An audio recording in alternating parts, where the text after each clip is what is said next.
ਬਹੁਤ ਬਹੁਤ ਸਵਾਗਤ ਤੁਹਾਡੇ ਸਾਰਿਆਂ ਦਾ ਇਸ ਪ੍ਰੋਗਰਾਮ ਦੇ ਵਿੱਚ, ਜਿਸ ਦਾ ਨਾਮ ਹੈ ਈਵਨਿੰਗ ਸ਼ੋਅ ਨਿਊਜ਼ ਰਬੀ ਦਾ ਲਾਈਵ ਪ੍ਰੋਗਰਾਮ, ਜਿਹੜਾ ਅਸੀਂ ਹਰ ਰੋਜ਼ ਤੁਹਾਡੇ ਤੱਕ ਲੈ ਕੇ ਆਉਂਦੇ ਹਾਂ, ਹਾਜ਼ਰ ਹੁੰਦੇ ਹਾਂ। ਅੱਜ May 26, 2026 ਔਰ ਪ੍ਰੋਗਰਾਮ ਦੇ ਵਿੱਚ ਤੁਹਾਡੇ ਸਾਰਿਆਂ ਦਾ ਸਵਾਗਤ ਹੈ। ਇਸ ਵਕਤ ਕੈਨੇਡਾ ਦੇ ਵਿੱਚ ਵੈਸਟ ਕੋਸਟ ਤੇ ਸ਼ਾਮ ਦੇ 6:05 ਹੋਏ ਆ ਔਰ ਈਸਟਰਨ ਕੋਸਟ ਤੇ ਸ਼ਾਮ ਦੇ ਰਾਤ ਦੇ 9:05 ਹੋਏ ਆ। ਭਾਰਤ ਦੇ ਵਿੱਚ ਇਸ ਵੇਲੇ 27 ਤਰੀਕ ਜਿਹੜੀ ਹੈ ਚੜ੍ਹ ਗਈ ਹੈ, 27 ਮਈ, ਔਰ ਉੱਥੇ 6:35 ਹੋਏ ਔਰ ਪਾਕਿਸਤਾਨ ਦੇ ਵਿੱਚ 27 ਮਈ ਸਵੇਰ ਦੇ 6:05 ਹੋਏ। ਤੁਹਾਡਾ ਤੇ ਮੇਰਾ ਸਾਥ ਅਗਲੇ ਕੁਝ ਘੰਟਿਆਂ ਤੱਕ ਬਣਿਆ ਰਹਿਣਾ। ਬਹੁਤ ਸਾਰੀਆਂ ਇਨਫੋਰਮੇਸ਼ਨਸ ਜਿਹੜੀਆਂ ਤੁਹਾਡੇ ਨਾਲ ਸਾਂਝੀਆਂ ਕਰਨੀਆਂ, ਖਾਸ ਤੌਰ ਦੇ ਉੱਤੇ ਜਿਹੜੀ ਆਪਾਂ ਗੱਲਬਾਤ ਕਰਨੀ ਹੈ ਉਹ ਕਰਨੀ ਕਿ ਜਿਹੜਾ ਸਵੇਰੇ ਆਪਾਂ ਡਿਸਕਸ ਕੀਤਾ ਸੀ ਕਿ ਹਾਈ ਕਮਿਸ਼ਨਰ ਜਿਹੜੇ ਭਾਰਤ ਦੇ ਕੈਨੇਡਾ ਦੇ ਵਿੱਚ ਮਿਸਟਰ ਦਿਨੇਸ਼ ਕੁਮਾਰ ਪਟਨਾਇਕ ਹੈਗੇ ਆ, ਉਹਨਾਂ ਦੀ ਇੰਟਰਵਿਊ ਕਿਹਾ ਗਿਆ ਕਿ ਇੱਕ ਐਕਸਕਲੂਸਿਵ ਕੀਤੀ ਗਈ ਹੈ ਦ ਗਲੋਬ ਐਂਡ ਮੇਲ ਦੇ ਵੱਲੋਂ। ਉਸ ਦੇ ਵਿੱਚ ਉਹਨਾਂ ਨੇ ਜੋ ਕੁਝ ਲਿਖਿਆ, ਜਿਹੜੇ ਦੋ ਰਿਪੋਰਟਰ ਸੀ ਉਹਨਾਂ ਦੇ, ਆਪਾਂ ਸਵੇਰ ਦੇ ਪ੍ਰੋਗਰਾਮ 'ਚ ਬਹੁਤ ਵਿਸਤਾਰ ਦੇ ਨਾਲ ਡਿਸਕਸ ਕੀਤਾ। ਉਸ ਤੋਂ ਬਾਅਦ ਕਲੈਰੀਫਿਕੇਸ਼ਨ ਆਉਣੀਆਂ ਸ਼ੁਰੂ ਹੋਈਆਂ। ਬਹੁਤ ਇੱਕਦਮ ਜਿਹੜਾ ਉਹ ਡੀਪ ਸਟੇਟ ਦੀ ਆਪਾਂ ਗੱਲ ਕਰਦੇ ਆ ਕਿ ਸਾਰੇ ਮੁਲਕਾਂ ਦੇ ਵਿੱਚ ਡੀਪ ਸਟੇਟ ਜਿਹੜਾ ਫੈਲਿਆ ਹੁੰਦਾ, ਉਹਨਾਂ ਦੇ ਵੱਲੋਂ ਕਿਸ ਤਰੀਕੇ ਨਾਲ ਇੱਕ ਆਰਗੇਨਾਈਜ਼ ਤਰੀਕੇ ਨਾਲ ਬੈਕ ਟੂ ਬੈਕ ਜਿਹੜੇ ਮੈਸੇजेस ਆ ਉਹ ਆਉਣੇ ਸ਼ੁਰੂ ਹੋ ਗਏ। ਬਹੁਤ ਸਾਰੇ ਜਿਹੜੇ ਸੁਹਿਰਦ ਲੋਕ ਆ ਜਿਹੜੇ ਕੈਨੇਡਾ ਦੀ ਨੈਸ਼ਨਲ ਸਿਕਿਉਰਿਟੀ ਲਈ ਚਿੰਤਿਤ ਹੈ, ਉਹਨਾਂ ਦੇ ਵੀ ਮੈਸੇਜ ਆਉਣੇ ਸ਼ੁਰੂ ਹੋਏ। ਨਾਲ ਦੇ ਨਾਲ ਉਹਨਾਂ ਦੇ ਵੀ ਸਟੇਟਮੈਂਟਸ ਜਿਹੜੀਆਂ ਆਉਣੀਆਂ ਸ਼ੁਰੂ ਹੋਈਆਂ। ਆਪਾਂ ਸਾਰੀਆਂ ਸਟੇਟਮੈਂਟਸ ਜਿਹੜੀਆਂ ਦਿਖਾਈਆਂ ਵੀ ਔਰ ਗੱਲਬਾਤ ਵੀ ਉਹ 'ਤੇ ਕੀਤੀ। ਨਾਲ ਦੇ ਨਾਲ ਹੀ ਜਿਹੜੇ ਹਾਈ ਕਮਿਸ਼ਨ ਕੈਨੇਡਾ ਦਾ, ਇੰਡੀਆ ਦਾ ਹਾਈ ਕਮਿਸ਼ਨ ਹੈ ਕੈਨੇਡਾ ਦੇ ਵਿੱਚ, ਉਹਨਾਂ ਦੇ ਵੱਲੋਂ ਦਿਨੇਸ਼ ਕੁਮਾਰ ਪਟਨਾਇਕ ਦੀ ਇੱਕ ਹੋਰ ਸਟੇਟਮੈਂਟ ਜਾਰੀ ਕੀਤੀ ਗਈ, ਜਿਹਦੇ 'ਚ ਕਿਹਾ ਗਿਆ ਕਿ ਇਹ ਜਿਹੜੀਆਂ ਗੱਲਾਂ ਗਲੋਬ ਐਂਡ ਮੇਲ ਦੇ ਵਿੱਚ ਲਿਖੀਆਂ ਗਈਆਂ, ਕਹਿੰਦੇ ਇੱਕ ਤਾਂ ਅਸੀਂ ਬੜੇ ਡਿਸਅਪੁਆਇੰਟਡ ਹਾਂ ਇਹਦੇ ਤੋਂ, ਔਰ ਨੰਬਰ 2 ਆਊਟ ਆਫ ਕੰਟੈਕਸਟ ਹੈ, ਸਿਲੈਕਟਿਵ ਜਿਹੜੇ ਇਹਦੇ 'ਚ ਕੋਟੇਸ਼ਨਸ ਰੱਖੀਆਂ ਗਈਆਂ, ਔਰ ਜਿਹਨੂੰ ਕਿਹਾ ਜਾਂਦਾ ਕਿ ਆਫ ਦਾ ਰੈਕਰਡ ਜਿਹੜੀ ਡਿਸਕਸ਼ਨ ਸੀ ਉਹ ਇਹਦੇ 'ਚ ਛਾਪ ਦਿੱਤੀ ਗਈ ਹੈ ਜਾਂ ਇਹਦੇ 'ਚ ਰੱਖੀ ਗਈ ਹੈ, ਉਹਦਾ ਹਵਾਲਾ ਦਿੱਤਾ ਗਿਆ। ਇੱਦਾਂ ਦੀ ਗੱਲਬਾਤ ਜਿਹੜੀ ਉਹਨਾਂ ਦੇ ਵੱਲੋਂ ਕੀਤੀ ਗਈ। ਲੇਕਿਨ ਨਾਲ ਦੇ ਨਾਲ ਹੀ ਜਿਹੜੇ ਕੈਨੇਡਾ ਦੇ ਮਿਨਿਸਟਰ ਨੇ ਪਬਲਿਕ ਸੇਫਟੀ ਦੇ, ਗੈਰੀ ਅਨਸਾਂਗਰੀ, ਉਹਨਾਂ ਦੇ ਵੱਲੋਂ ਇਸ ਗੱਲ ਨੂੰ ਲੈ ਕੇ ਧੰਨਵਾਦ ਜਿਹੜਾ ਉਹ ਵਿਅਕਤ ਕੀਤਾ ਗਿਆ। Light me just show you ਕਿ ਕਿੱਥੇ ਉਹਨਾਂ ਨੇ ਧੰਨਵਾਦ ਜਿਹੜਾ ਉਹ ਵਿਅਕਤ ਕੀਤਾ। ਉਹ ਕਹਿੰਦੇ ਕਿ ਚੰਗੀ ਗੱਲ, ਧੰਨਵਾਦ ਨਹੀਂ ਵਿਅਕਤ ਕੀਤਾ, ਉਹਨਾਂ ਨੇ ਇਸ ਗੱਲ ਨੂੰ ਇਹ ਕਿਹਾ ਕਿ ਚੰਗੀ ਗੱਲ ਹੈ ਕਿ ਜਿਹੜੇ ਭਾਰਤ ਦੇ ਰਾਜਦੂਤ ਨੇ, let me just show you, I have to show you this information.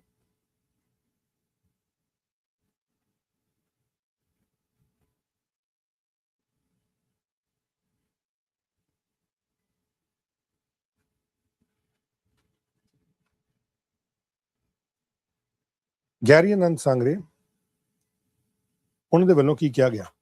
Gary ਅਨਸਾਂਗਰੇ ਦੇ ਵੱਲੋਂ ਨਾਲ ਦੇ ਨਾਲ ਹੀ ਆਹ ਜਿਹੜੀ ਇਨਫੋਰਮੇਸ਼ਨ ਹੈ ਉਹ ਪੋਸਟ ਕਰ ਦਿੱਤੀ ਗਈ। ਇਸ ਤੋਂ ਪਹਿਲਾਂ ਵੀ ਉਹਨਾਂ ਵੱਲੋਂ ਇੱਕ ਮੈਸੇਜ ਕੀਤਾ ਗਿਆ ਸੀ, ਲੇਕਿਨ ਜਿਹੜੀ ਲਿਬਰਲ ਗਵਰਨਮੈਂਟ ਹੈ ਉਹਨਾਂ ਨੇ ਨਾਲ ਦੇ ਨਾਲ ਹੀ ਇਹਨੂੰ ਡੀਫਲੇਟ ਕਰਤਾ। ਜਿਹੜਾ ਇੱਕ ਏਜੰਡਾ ਟਾਈਪ ਖਬਰ ਜਿਹੜੀ ਉਹ ਬਣਨੀ ਸ਼ੁਰੂ ਹੋ ਰਹੀ ਸੀ ਔਰ ਉਹ 'ਤੇ ਰਿਐਕਸ਼ਨ ਆਉਣੇ ਸ਼ੁਰੂ ਹੋ ਰਹੇ ਸੀ। ਕਹਿੰਦੇ Canada takes all threats to our national security seriously and our priority will always be the safety and security of Canadians and the protection of our democratic institutions. I have full confidence in the integrity and independence of CSIS and the RCMP. The brave men and women at the RCMP and CSIS serve to keep Canadians safe every day. We appreciate High Commissioner Patnaik for clarifying his comment. We appreciate. ਇਹ Garry ਅਨਸਾਂਗਰੇ ਜਿਹੜੇ minister ਨੇ public safety ਦੇ, ਉਹਨਾਂ ਦੇ ਵੱਲੋਂ ਇਹ ਗੱਲ ਜਿਹੜੀ ਹੈ ਕਹੀ ਗਈ। ਉਹਨਾਂ ਦੇ ਵੱਲੋਂ ਇਹ ਗੱਲ ਹੈ ਜਿਹੜੀ ਹੈ ਕਹੀ ਗਈ, ਕਿਉਂਕਿ ਇਸ ਵਿਸ਼ੇ ਦੇ ਉੱਤੇ ਬਹੁਤ ਜ਼ਿਆਦਾ ਰੌਲਾ ਜਿਹੜਾ ਉਹ ਪੈਣਾ ਸ਼ੁਰੂ ਹੋ ਗਿਆ ਸੀ। ਇੱਕਦਮ ਜਿਹੜੇ ਵਿਰੋਧੀ ਧਿਰ ਉਹਨਾਂ ਦੇ ਵੱਲੋਂ ਵੀ ਰੌਲਾ ਜਿਹੜਾ ਉਹ ਪਾਉਣਾ ਸ਼ੁਰੂ ਕਰ ਦਿੱਤਾ ਗਿਆ ਸੀ।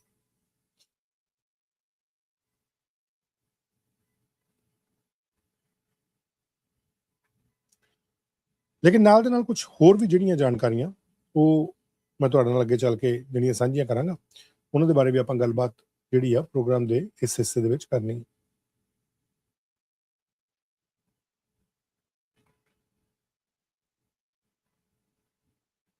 ਪ੍ਰੋਗਰਾਮ ਦੇ ਵਿੱਚ ਬਹੁਤ ਸਾਰੀਆਂ ਇਨਫੋਰਮੇਸ਼ਨਸ ਨੇ ਸਾਂਝੀਆਂ ਕਰਨੀਆਂ, ਲੇਕਿਨ ਜਿਹੜੇ ਸਵੇਰ ਦੇ ਪ੍ਰੋਗਰਾਮ ਦੇ ਵਿੱਚ ਆਪਾਂ ਕੁਝ ਗੱਲਾਂ ਬਾਤਾਂ ਕੀਤੀਆਂ ਸੀ, ਉਹਨਾਂ ਦਾ ਵੀ ਨਾਲ ਦੇ ਨਾਲ ਅਸੀਂ ਜਿਹੜਾ ਜ਼ਿਕਰ ਹੈ ਉਹ ਇੱਥੇ ਜ਼ਰੂਰ ਕਰਾਂਗੇ ਕਿ ਕੀ ਆਪਣੇ ਕੋਲ ਇਨਫੋਰਮੇਸ਼ਨ ਜਿਹੜੀ ਉਹ ਆ ਰਹੀ ਹੈ ਔਰ ਕਿਸ ਤਰੀਕੇ ਦੇ ਨਾਲ ਹੈ।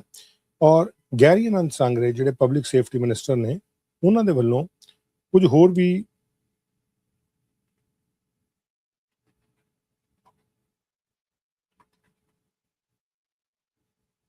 ਵੀ ਜਿਹੜੀਆਂ ਇਨਫੋਰਮੇਸ਼ਨਸ ਆਪਣੇ ਸੋਸ਼ਲ ਮੀਡੀਆ ਤੇ ਪਾਈਆਂ ਗਈਆਂ ਜਿਹੜੀਆਂ ਕਿ ਦੇਖਣ ਵਾਲੀਆਂ।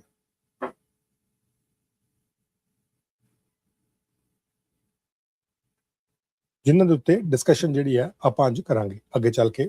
ਇਹ ਤੇ ਵਿਸਤਾਰ ਦੇ ਨਾਲ ਆਪਾਂ ਡਿਸਕਸ਼ਨ ਜਿਹੜੀ ਹੈ ਉਹ ਕਰਨੀ ਹੈ। ਔਰ ਸਵੇਰੇ ਜਿਹੜੀ ਆਪਾਂ ਖਬਰ ਲਗਾਈ ਸੀ ਜਿਹਦੇ ਬਾਰੇ ਆਪਾਂ ਗੱਲਬਾਤ ਕੀਤਾ ਸੀ ਉਹਦੇ ਉੱਤੇ ਆਪਾਂ ਡਿਸਕਸ਼ਨ ਕਾਫੀ ਲੰਬੀ ਜਿਹੜੀ ਉਹ ਕਰ ਲਈ ਹੈ। ਸੋ ਉਹਦੇ ਉੱਤੇ ਆਪਾਂ ਡਿਸਕਸ਼ਨ ਨਹੀਂ ਕਰਾਂਗੇ। ਲੇਕਿਨ ਕੈਨੇਡਾ ਦੇ ਵਿੱਚ ਹੋ ਕੀ ਰਿਹਾ, ਕੈਨੇਡਾ ਦੇ ਵਿੱਚ ਇਹ ਸਾਰੀਆਂ ਗੱਲਾਂ ਬਾਤਾਂ ਜਿਹੜੀਆਂ ਕਿੱਥੋਂ ਆ ਰਹੀਆਂ, ਨੈਸ਼ਨਲ ਸਿਕਿਉਰਿਟੀ ਨਾਲ ਜੁੜੇ ਮੁੱਦੇ ਜਿਹੜੇ ਆ ਉਹਨਾਂ ਉੱਤੇ ਇਸ ਤਰੀਕੇ ਨਾਲ ਖੁੱਲ੍ਹ ਕੇ ਜਿਹੜੀ ਗੱਲ ਹੋ ਰਹੀ ਹੈ ਇਸ ਵੇਲੇ, ਉਹਨੂੰ ਕਿਸ ਤਰੀਕੇ ਨਾਲ ਦੇਖਿਆ ਜਾਏ, ਇਸ ਸਾਰੇ ਵਿਸ਼ੇ ਦੇ ਉੱਤੇ ਮੈਂ ਤੁਹਾਡੇ ਨਾਲ ਸਾਂਝ ਜਿਹੜੀ ਆ ਉਹ ਪਾਉਣਾ ਔਰ ਤੁਹਾਨੂੰ ਜਾਣਕਾਰੀ ਜਿਹੜੀ ਉਹ ਦੇਣਾ। Give me only few minutes so that ਕਿ ਮੈਂ ਨਾਲ ਦੇ ਨਾਲ ਜਿਹੜਾ ਪੋਸਟ ਕਰਨ ਵਾਲਾ ਕੰਮ ਹੈ ਉਹ ਵੀ ਨਾਲ ਦੇ ਨਾਲ ਕਰਦਾ ਰਹਾਂ, ਤਾਂ ਕਿ ਬਾਕੀ ਦੇ ਜਿਹੜੇ ਲੋਕ ਨੇ ਜਿਨ੍ਹਾਂ ਨੇ ਜੁੜਨਾ ਹੈ ਜਾਂ ਜਿਨ੍ਹਾਂ ਨੂੰ ਅਸੀਂ ਚਾਹੁੰਦੇ ਹਾਂ ਕਿ ਉਹ ਪ੍ਰੋਗਰਾਮ ਨੂੰ ਸੁਣਨ ਔਰ ਪ੍ਰੋਗਰਾਮ ਨੂੰ ਚੰਗੀ ਤਰ੍ਹਾਂ ਸਮਝਣ, ਉਹਨਾਂ ਨੂੰ ਵੀ ਪਤਾ ਲੱਗ ਸਕੇ ਕਿ ਅਸੀਂ ਕਿਸ ਕੰਟੈਕਸਟ ਦੇ ਵਿੱਚ ਜਿਹੜੀ ਗੱਲ ਹੈ ਆਪਣੀ ਰੱਖ ਰਹੇ ਹਾਂ। That's one of the reason.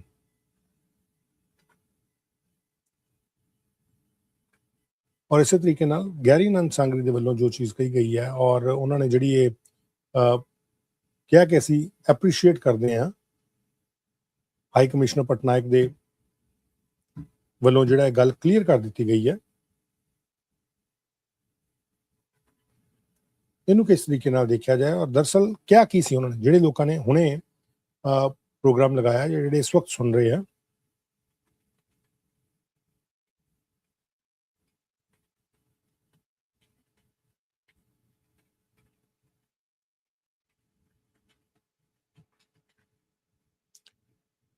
ਉਹਨਾਂ ਦੇ ਲਈ ਦੱਸਣਾ ਬਹੁਤ ਜ਼ਰੂਰੀ ਹੈ ਕਿ ਕਿਸ ਕਮੈਂਟ ਜਿਹੜੇ ਕਲੈਰੀਫਾਈ ਕਰਨ ਦੀ ਗੱਲ ਕੀਤੀ ਜਾ ਰਹੀ ਹੈ, ਕਿਹੜੇ ਕਮੈਂਟਸ ਦੀ ਗੱਲ ਜਿਹੜੀ ਹੈ ਉਹ ਕਹੀ ਜਾ ਰਹੀ ਹੈ, ਕਿਹੜੇ ਕਮੈਂਟਸ ਦੀ ਗੱਲ ਜਿਹੜੀ ਹੈ ਉਹ ਕਹੀ ਜਾ ਰਹੀ ਹੈ। Let me just post that information for you as well.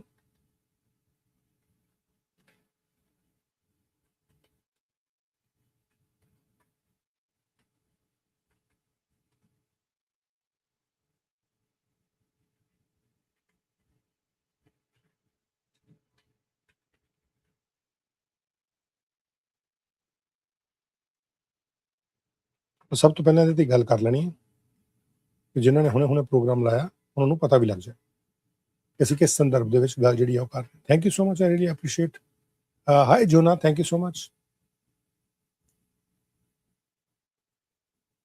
ਇਹ ਇੰਪੋਰਟੈਂਟ ਜਿਹੜਾ ਅੱਜ ਦਾ ਵਿਸ਼ਾ ਹੈ ਜਿਸ ਦੇ ਉੱਤੇ ਅਸੀਂ ਡਿਸਕਸ਼ਨ ਜਿਹੜੀ ਉਹ ਕਰ ਰਹੇ ਹਾਂ, ਕਿਉਂਕਿ ਅੱਜ ਸਵੇਰ ਤੋਂ ਹੀ ਇਹਨੂੰ ਲੈ ਕੇ ਕੈਨੇਡਾ ਦੀ ਜਿਹੜੀ ਸਿਆਸਤ ਹੈ ਉਹ ਕਾਫੀ ਅੱਗੇ ਪਰਮਾਈ ਹੋਈ ਹੈ ਔਰ ਕੈਨੇਡਾ ਔਰ ਇੰਡੀਆ ਦੇ ਜਿਹੜੇ ਰਿਲੇਸ਼ਨ ਨੇ ਉਹਨਾਂ ਨੂੰ ਪ੍ਰਭਾਵਿਤ ਕਰਨ ਦੀਆਂ ਕੋਸ਼ਿਸ਼ਾਂ ਕੀਤੀਆਂ ਜਾ ਰਹੀਆਂ। ਕੈਨੇਡਾ ਔਰ ਇੰਡੀਆ ਦੀ ਜਿਹੜੀ ਟ੍ਰੇਡ ਡੀਲ ਹੈ ਉਹਨੂੰ ਲੈ ਕੇ ਕਾਫੀ ਕੋਸ਼ਿਸ਼ਾਂ ਕੀਤੀਆਂ ਜਾ ਰਹੀਆਂ ਕਿ ਕਿਸੇ ਵੀ ਤਰੀਕੇ ਦੇ ਨਾਲ ਉਹਨੂੰ ਖੋਰਾ ਲਾਇਆ ਜਾ ਸਕੇ,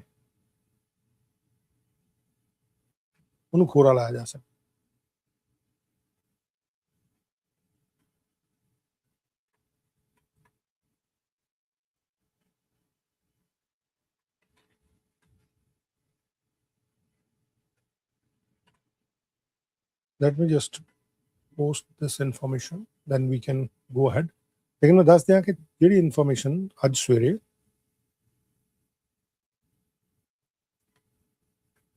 ਹਾਈ ਕਮਿਸ਼ਨਰ ਦੇ ਵੱਲੋਂ ਦਿੱਤੀ ਗਈ ਹੈ, I do have that information as well and I'm going to post that.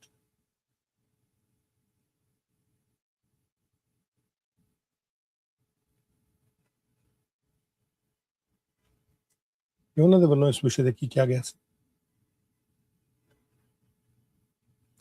This what Dinesh Kumar Patnaik said. ਆ ਕਿਹਾ ਗਿਆ ਸੀ ਦਿਨੇਸ਼ ਕੁਮਾਰ ਪਟਨਾਇਕ ਦੇ ਵੱਲੋਂ।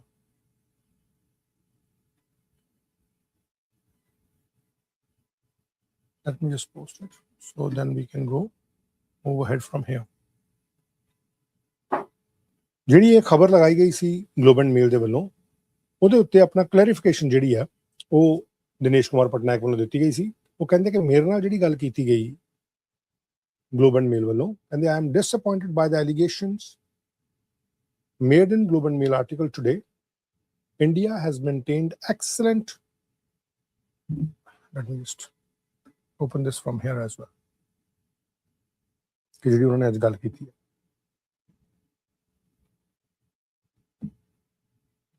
I'm disappointed by the allegations made in the Globe and Mail article today. India has maintained excellent cooperation, especially over the past year, with law enforcement and security agencies in Canada.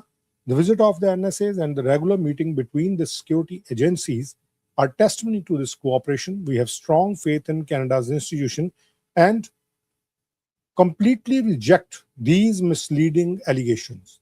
We have strong faith in Canada's institutions. ਸਾਨੂੰ ਪੂਰਾ ਯਕੀਨ ਹੈ, ਸਾਨੂੰ ਪੂਰਾ trust ਹੈ Canada ਦੇ institutions ਦੇ ਵਿੱਚ, ਔਰ ਅਸੀਂ ਇਹ ਜਿਹੜੀ ਮਿਸਲੀਡਿੰਗ ਐਲੀਗੇਸ਼ਨਸ ਨੇ ਇਹਨਾਂ ਨੂੰ ਅਸੀਂ ਕੰਪਲੀਟਲੀ ਰਿਜੈਕਟ ਕਰਦੇ ਹਾਂ, ਮੁੱਢੋਂ ਸੁੱਢੋਂ ਅਸੀਂ ਇਹਨਾਂ ਨੂੰ ਖਤਮ ਕਰਦੇ ਹਾਂ, ਖਾਰਿਜ ਕਰਦੇ ਹਾਂ। The report, based on an off-the-record discussion, has been taken out of context, uses selective quotations, and does not reflect our current assessment of the integrity of the institutions. ਨਾਲ ਥੱਲੇ ਖਬਰ ਹੈ ਜਿਹੜੀ the Globe and Mail ਵੱਲੋਂ ਲਗਾਈ ਗਈ ਸੀ। Indian diplomat accuses RCMP of investigating fantasy allegations of interference. The Globe and Mail the reports, ਲੇਕਿਨ ਨਾਲ ਦੇ ਨਾਲ ਚੀਜ਼ਾਂ ਜਿਹੜੀਆਂ ਉਹ ਕਲੀਅਰ ਹੋਣੀਆਂ ਸ਼ੁਰੂ ਹੋ ਗਈਆਂ, ਨਾਲ ਦੇ ਨਾਲ ਜਿਹੜੀਆਂ ਇਨਫੋਰਮੇਸ਼ਨ ਆਉਣੀਆਂ ਸ਼ੁਰੂ ਹੋ ਗਈਆਂ, ਔਰ ਬੜੀ ਕਲੈਰਿਟੀ ਦੇ ਨਾਲ ਜਿਹੜੀ ਮੈਂ ਤੁਹਾਨੂੰ ਗੱਲ ਦੱਸ ਰਿਹਾ, ਬਹੁਤ ਹੀ ਕਲੈਰਿਟੀ ਦੇ ਨਾਲ ਇਹ ਇਨਫੋਰਮੇਸ਼ਨ ਜਿਹੜੀ ਹੈ ਉਹ ਆਉਣੀ ਸ਼ੁਰੂ ਹੋ ਗਈ ਕਿ ਭਾਈ ਇਹ ਤਾਂ ਗੱਲਾਂ ਹੁਣ, ਹਾਲਾਂਕਿ ਇਹ ਜਿਹੜੀ ਸਟੇਟਮੈਂਟ ਗੈਰੀ ਅਨਸੰਗ ਦੇ ਵੱਲੋਂ, ਜਿਹੜੇ ਕਿ ਸਾਡੇ ਪਬਲਿਕ ਸੇਫਟੀ ਮਿਨਿਸਟਰ ਉਹਨਾਂ ਵੱਲੋਂ ਜਿਹੜੀ ਆਈ ਹੈ, ਜਿਹਨੇ ਕਹਿਤਾ we appreciate high commissioner Patnaik for clarifying his comment. ਉਹ ਕਹਿੰਦੇ ਸਾਨੂੰ ਸਾਡੇ ਜਿਹੜੀਆਂ safety security national safety security ਸਾਡੀ ਪ੍ਰਾਇੋਰਟੀ। ਇਹ ਗੈਰੀ ਅਨਸੰਗ ਸਾਹਿਬ ਨੇ ਗੱਲ ਕਹੀ ਹੈ, ਜਿਹੜੇ ਪਬਲਿਕ ਸੇਫਟੀ ਮਿਨਿਸਟਰ। ਉਹ ਕਹਿੰਦੇ ਇਹਦੇ ਨਾਲ ਸਾਨੂੰ ਪੂਰਾ ਕੌਨਫੀਡੈਂਸ ਹੈ ਇਹਦੀ ਇੰਟੈਗ੍ਰਿਟੀ ਤੇ, ਇਹਦੀ ਇੰਡੀਪੈਂਡੈਂਸ ਦੇ ਉੱਤੇ। ਜਿਹੜੇ ਬਰੇਵ ਸਾਡੇ ਆਫਿਸਰ ਇੱਥੇ ਕੰਮ ਕਰ ਰਹੇ RCMP ਔਰ CSIS ਦੇ ਵਿੱਚ, ਕੈਨੇਡੀਅਨਸ ਨੂੰ ਹਰ ਰੋਜ਼ ਸੇਫ ਰੱਖ ਰਹੇ ਹੈ। We appreciate high commissioner Patnaik for clarifying his comment. ਉਹਨਾਂ ਨੇ ਕਲੈਰੀਫਾਈ ਕਰਤੇ ਆਪਣੇ ਕਮੈਂਟ, ਜਿਹੜੇ ਕਿ ਹਾਲਾਂਕਿ ਮੀਡੀਆ ਦਾ ਉਹਨਾਂ ਨੇ ਨਾਂ ਨਹੀਂ ਲਿਖਿਆ, ਲੇਕਿਨ ਨਾਲ ਦੇ ਨਾਲ ਹੀ ਜਿਹੜੇ ਉਧਰੋਂ ਡੀਲ ਚੱਲ ਰਹੀ ਹੈ, ਜਿਹੜੀ ਟ੍ਰੇਡ ਡੀਲ ਦੀਆਂ ਗੱਲਾਂ ਚੱਲ ਰਹੀਆਂ, ਜਿਹਨੂੰ ਲੈ ਕੇ ਅੱਜ ਜਾਣਕਾਰੀ ਮਿਲ ਰਹੀ ਸੀ ਕਿ ਪਹਿਲਾਂ ਇਸ ਸਾਲ ਖਤਮ ਕਰਨ ਦੀ, ਇਸ ਸਾਲ ਦੇ ਵਿੱਚ ਕੰਪਲੀਟ ਕਰਨ ਦੀ ਗੱਲ ਕਹੀ ਜਾ ਰਹੀ ਸੀ, ਉਹ ਸ਼ਾਇਦ ਹੁਣ ਨਵੰਬਰ ਤੱਕ ਹੀ ਖਤਮ ਹੋ ਜਾਣੀ। ਮਾਹਕਾਰ ਨੇ ਇਸ ਤਰੀਕੇ ਨਾਲ ਲੱਗੇ ਹੋਏ। ਔਰ ਇਹਨਾਂ ਗੱਲਾਂ ਬਾਤਾਂ ਦੇ ਵਿੱਚ ਹੀ ਮਨਿੰਦਰ ਸਿੱਧੂ ਜਿਹੜੇ ਇੰਟਰਨੈਸ਼ਨਲ ਮਿਨਿਸਟਰ ਟ੍ਰੇਡ ਦੇ ਨੇ, ਉਹਨਾਂ ਦੇ ਵੱਲੋਂ ਆ ਫੋਟੋ ਵੀ ਪਾ ਦਿੱਤੀ ਗਈ। ਉਹ ਕਹਿੰਦੇ Canada is hosting the largest ever business delegation India has sent to our country, to any country. Today, I joined Minister Piyush Goyal and business leaders from both countries as we advance negotiations towards the Canada-India CEPA with the goal of reaching an agreement this year. This work is about creating new opportunities for businesses, workers, and exporters in one of the fastest growing major economies in the world. ਆਪਾਂ ਸਵੇਰੇ media ਦੇ selective angle ਦੀ ਵੀ ਗੱਲ ਕੀਤੀ ਸੀ, ਕਿਸ ਤਰੀਕੇ ਨਾਲ media ਦਾ ਜਿਹੜਾ selective angle ਹੈ, ਖਾਸ ਤੌਰ ਤੇ ਜਿਹੜਾ ਡੀਪ ਸਟੇਟ ਦੇ ਨਾਲ ਜੁੜਿਆ ਹੋਇਆ ਮੀਡੀਆ ਹੁੰਦਾ, ਉਹਦਾ ਸਿਲੈਕਟਿਵ ਐਂਗਲ ਹੈ, ਉਹ ਕਿਵੇਂ ਕੇਵਲ ਜਿਹੜੀਆਂ ਰਿਪੋਰਟਸ ਹੁੰਦੀਆਂ, ਜਾਣਕਾਰੀਆਂ ਹੁੰਦੀਆਂ, ਉਹਦੇ ਕੁਝ ਸਿਲੈਕਟਿਵ ਪਾਰਟ ਜਿਹੜੇ ਉਹ ਲਾਉਂਦਾ। ਜਿਹੜੀ ਪਬਲਿਕ ਸੇਫਟੀ ਰਿਪੋਰਟ ਦਾ ਇਸ ਦੇ ਵਿੱਚ ਜ਼ਿਕਰ ਵੀ ਕੀਤਾ ਗਿਆ ਸੀ, ਜਿਹੜੀ ਆਹ ਖਬਰ ਤੇ ਡਿਸਅਪੁਆਇੰਟਮੈਂਟ ਜ਼ਾਹਿਰ ਕੀਤੀ ਦਿਨੇਸ਼ ਪਟਨਾਇਕ ਉਹਨਾਂ ਨੇ, ਜਿਹੜੇ ਹਾਈ ਕਮਿਸ਼ਨਰ ਨੇ ਇੰਡੀਆ ਦੇ, ਆਪਾਂ ਉਹਦਾ ਵੀ ਜ਼ਿਕਰ ਕੀਤਾ ਸੀ ਕਿ ਉਹਦੇ ਵਿੱਚ ਜਿਹੜਾ 24 ਔਰ 25 ਨੰਬਰ ਪੇਜ ਦੇ ਉੱਤੇ ਜ਼ਿਕਰ ਕੀਤਾ ਗਿਆ ਕੈਨੇਡਾ ਬੇਸਡ ਖਾਲਿਸਤਾਨੀ ਐਕਸਟ੍ਰੀਮਿਸਟ ਦਾ, ਉਹਦੇ ਬਾਰੇ ਕੋਈ ਗੱਲਬਾਤ ਜਿਹੜੀ ਇਹ 'ਚ ਨਹੀਂ ਲਿਖੀ ਗਈ ਵੱਡੇ ਪੈਮਾਨੇ ਤੇ ਇਸ ਰਿਪੋਰਟ ਦੇ ਵਿੱਚ, ਕਿਉਂਕਿ ਆਧਾਰ ਤਾਂ ਐਟ ਦਾ ਐਂਡ ਆਫ ਦਾ ਡੇ ਉਹੀ ਬਣਦਾ ਜਿਹੜਾ ਵੀ ਝਗੜੇ ਦਾ ਜਾਂ ਜਿਹੜਾ ਵੀ ਕਿਸੇ ਕੰਟਰੋਵਰਸੀ ਦਾ ਬਣ ਰਿਹਾ। ਲੇਕਿਨ ਗੈਰੀ ਅਨਸੰਗ ਨੇ ਇਸ ਗੱਲ ਨੂੰ ਡਿਫਲੇਟ ਕਰਤਾ, ਜਿਹੜੀ ਡੀਪ ਸਟੇਟ ਵੱਲੋਂ ਜਾਂ ਜਿਹੜੇ ਕੁਝ ਵਿਰੋਧੀ ਧਿਰ ਨੇ, ਜਿਹੜੇ ਚਾਹੁੰਦੇ ਨਹੀਂ ਕਿ ਇੰਡੀਆ ਕੈਨੇਡਾ ਦੇ ਰਿਲੇਸ਼ਨ ਠੀਕ ਹੋਣ, ਉਹਨਾਂ ਦੇ ਵੱਲੋਂ ਜਿਹੜਾ ਉਹਨੂੰ ਉਛਾਲਣ ਦੀ ਕੋਸ਼ਿਸ਼ ਕੀਤੀ ਜਾ ਰਹੀ ਸੀ। ਅਜੇ ਕੁਛ ਦੇਰ ਹੋ ਰਹੀ ਉਛਲੇਗਾ, ਔਰ ਇੱਦਾਂ ਦੀਆਂ ਬਹੁਤ ਸਾਰੀਆਂ ਚੀਜ਼ਾਂ ਹੁਣ ਬਾਹਰ ਆਉਣਗੀਆਂ ਇਹਨਾਂ ਦਿਨਾਂ ਦੇ ਵਿੱਚ। ਐਂਡ ਵੀ ਨੋ ਕਿ ਇਹ ਇੰਡੀਆ ਔਰ ਕੈਨੇਡਾ ਦੇ ਰਿਲੇਸ਼ਨ ਜਦੋਂ ਵੀ ਸੁਧਰਦੇ ਆ, ਇਸ ਤਰੀਕੇ ਦੀਆਂ ਚੀਜ਼ਾਂ ਬਾਹਰ ਆਉਂਦੀਆਂ। ਲੇਕਿਨ ਜਿੱਥੇ ਗੈਰੀ ਅਨਸੰਗ ਦੇ ਪਬਲਿਕ ਸੇਫਟੀ ਮਿਨਿਸਟਰ ਨੇ ਬਿਆਨ ਪਾਤੇ ਔਰ ਇਹਨੂੰ ਖਤਮ ਕਰਨ ਦੀ ਗੱਲ ਕੀਤੀ, we appreciate high commissioner Patnaik for clarifying his comments, ਉੱਥੇ ਮਨਿੰਦਰ ਸਿੱਧੂ ਹੋਣਾ ਨੇ ਵੀ ਆਹ ਤਸਵੀਰਾਂ ਜਿਹੜੀਆਂ ਪਾਤੀਆਂ। ਇਹਨਾਂ ਤਸਵੀਰਾਂ 'ਚ ਮੇਨ ਤਸਵੀਰ ਦੇਖੋ, ਇਹ ਕਿਹਾ ਜਾਂਦਾ ਕਿ ਜਿਹੜੇ ਸਿੱਖਸ ਨੇ ਉਹਨਾਂ ਦੇ ਸਰਵੇਲੈਂਸ ਕੀਤੀ ਜਾ ਰਹੀ ਹੈ, ਉਹਨਾਂ ਨਾਲ ਧੱਕਾ ਕੀਤਾ ਜਾ ਰਿਹਾ, ਔਰ ਇਹ ਚੀਜ਼ਾਂ ਕੀਤੀਆਂ ਜਾ ਰਹੀਆਂ। ਇਨ ਫੈਕਟ ਮਨਿੰਦਰ ਸਿੰਘ ਸਿੱਧੂ ਖੁਦ ਇੱਕ ਸਿੱਖ ਪਰਿਵਾਰ ਤੋਂ ਨੇ, ਜਿਹੜੇ ਮਨਿੰਦਰ ਸਿੰਘ ਸਿੱਧੂ ਨੇ minister, he himself is from the Sikh family. It's not just only him. Look at this picture. ਕਿੰਨੇ ਸਿੱਖ ਵਿਅਕਤੀ ਨੇ ਜਿਹੜੇ ਇਹਦੇ ਵਿੱਚ ਬਿਜ਼ਨਸ ਕਮਿਊਨਿਟੀ ਦੇ ਨਾਲ ਜੁੜੇ ਹੋਏ ਔਰ ਇਹਦੇ ਵਿੱਚ ਸ਼ਿਰਕਤ ਉਹਨਾਂ ਵੱਲੋਂ ਕੀਤੀ ਗਈ ਹੈ। ਕਿੰਨਿਆਂ ਦੇ ਵੱਲੋਂ ਸ਼ਿਰਕਤ ਕੀਤੀ ਗਈ, ਯੂ ਕੈਨ ਸੀ ਯੋਰਸੈਲਫ। तो जिन्ना मर्जी नैरेटिव घुमाया जाए, जिन्नी मर्जी ये गल की जाए, सो इट्स वेरी क्लीयर कि ये जिहड़ी हुण मीटिंग्स हो रही हैं ये रुकणगियां नहीं, इसे तरीके नाल चलणगियां। और खास तौर दे उत्ते इस विषय दे विच हजे होर अगे ये मीटिंग्स जिहड़ियां हो जाणगियां, हजे होर अगे जाणगियां। कैनेडा और इंडिया के रिलेशन जिहड़े सुधरन दे कगार दे उत्ते। लेकिन गैरी आनंद सांगरे साहब ने एक होर गल जी लिखी जी कि इंटरस्टिंग मैं कहां या कि कहां कि बड़ी चिंताजनक जो कैनेडा दे विच हो रहा। कैनेडा दे विच कल्ला यही नहीं हो रहा जो आप डिस्कस किया अज तक, कैनेडा होर बहुत कुछ हो रहा। कैनेडा जी लेटेस्ट एक जानकारी आई है कि एंटी सैमिटिज्म बहुत वध रहा। ज्यू भाईचारे के खिलाफ जो ज्यूइश भाईचारा है उसके खिलाफ बहुत ज़्यादा तेज़ी के नाल नफरत जी फैलाई जा रही है ज्यूइश भाईचारे के खिलाफ। और मैं क्यों कह रहा, किस संदर्भ के कह रहा, आई टेल यू कि भाई वो पिछे की कहानी की है। गैरी आनंद सांगरे साहब ने अज इस मामले जी कुछ जानकारी वो साझी की थी और मैं भी तुहाडे नाल अगे चल के थोड़ी जी साझी करदा कि दरअसल कहानी है की है।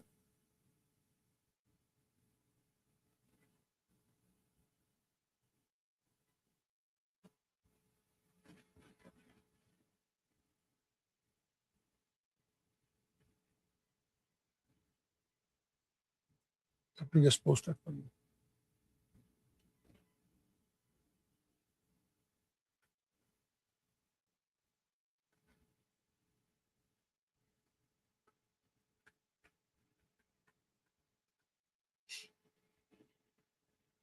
जो कैनेडा दे विच हालात बने हुए हैं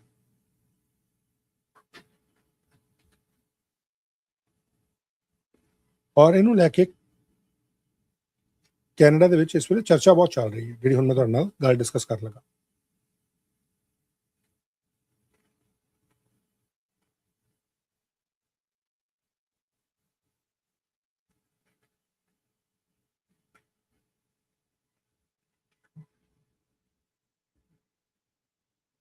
जिस तरीके नाल इन्फॉर्मेशन आ रही है, जो ये जानकारी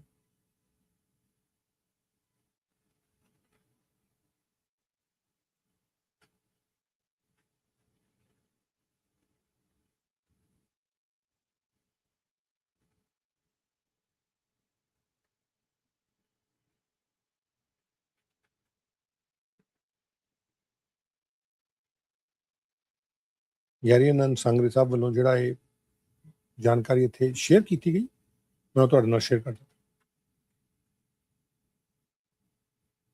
let me share it with you. जिथे गैरी आनंद सांगरे साहब ने आह वाली एक अज पाई एक इन्फॉर्मेशन पाई, उत्थे ही उन्होंने आ भी लिखा की कहानी है जी उन्होंने वालों कही गई है जे ते इन्नी ज़्यादा इस वेले चिंता जी है वो जताई जा रही है। वो कहते कि एंटी सैमिटिज्म जी है वो बहुत फैल रही है।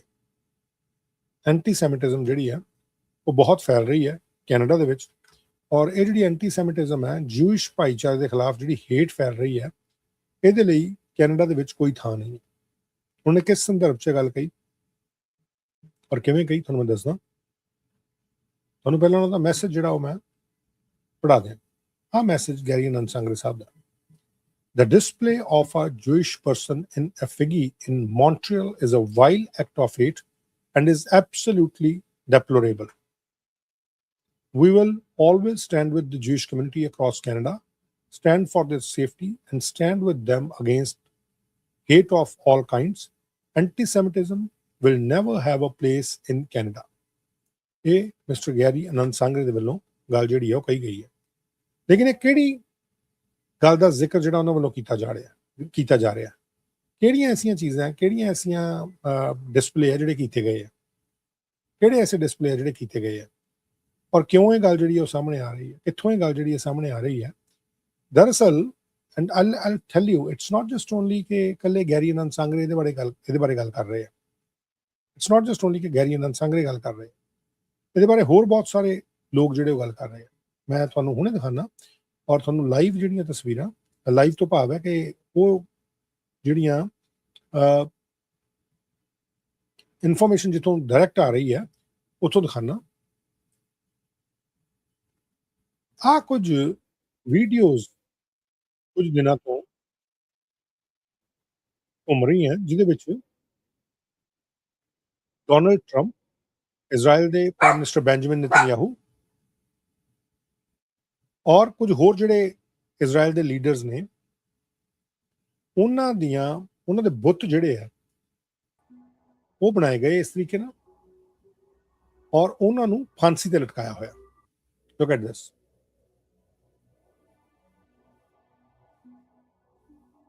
ਇਸ ਤਰੀਕੇ ਦੇ ਨਾਲ ਉਹਨਾਂ ਨੂੰ ਫਾਂਸੀ ਤੇ ਲਟਕਾਇਆ ਹੋਇਆ। ਆ ਤੁਸੀਂ ਦੇਖੋ,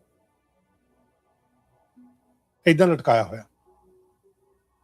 ਇਹਦੇ ਉੱਤੇ ਗੈਰੀ ਆਨੰਦ ਸੰਗਰੇ ਨੇ ਬਿਆਨ ਦਿੱਤਾ ਕਿ ਮੌਂਟਰੀਅਲ ਦੇ ਵਿੱਚ ਜਿਹੜੀ ਇਸ ਤਰੀਕੇ ਦੀ ਪੁਤਲੇ ਬਣਾ ਕੇ ਜਾਂ ਫਿਗੀਜ਼ ਬਣਾ ਕੇ ਉਹਨਾਂ ਨੂੰ ਲਟਕਾਇਆ ਹੋਇਆ,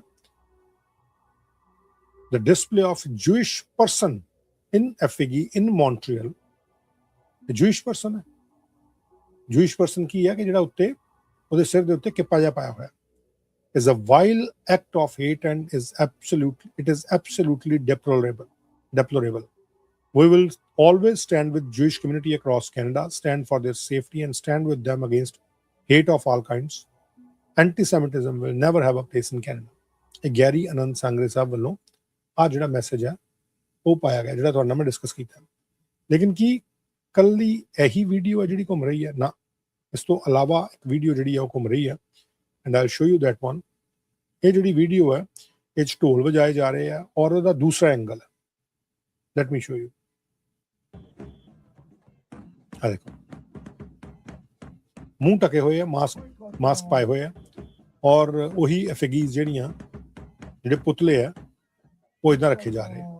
ਉਹ ਇੱਥੇ ਕੈਨੇਡਾ ਦੇ ਪਬਲਿਕ ਸੇਫਟੀ ਮਿਨਿਸਟਰ ਦਾ ਬਿਆਨ ਆ ਜਾਣਾ, ਆ ਬਿਆਨ ਐਡਾ ਵੱਡਾ ਆ ਜਾਣਾ ਪਬਲਿਕ ਸੇਫਟੀ ਮਿਨਿਸਟਰ ਦਾ, ਉਹ ਦਰਸਾਉਂਦਾ ਹੈ ਕਿ ਭਾਈ ਇਹ ਬਹੁਤ ਵੱਡੀ ਗੱਲ ਹੈ, ਇਹ ਕੋਈ ਛੋਟੀ ਗੱਲ ਨਹੀਂ ਹੈ।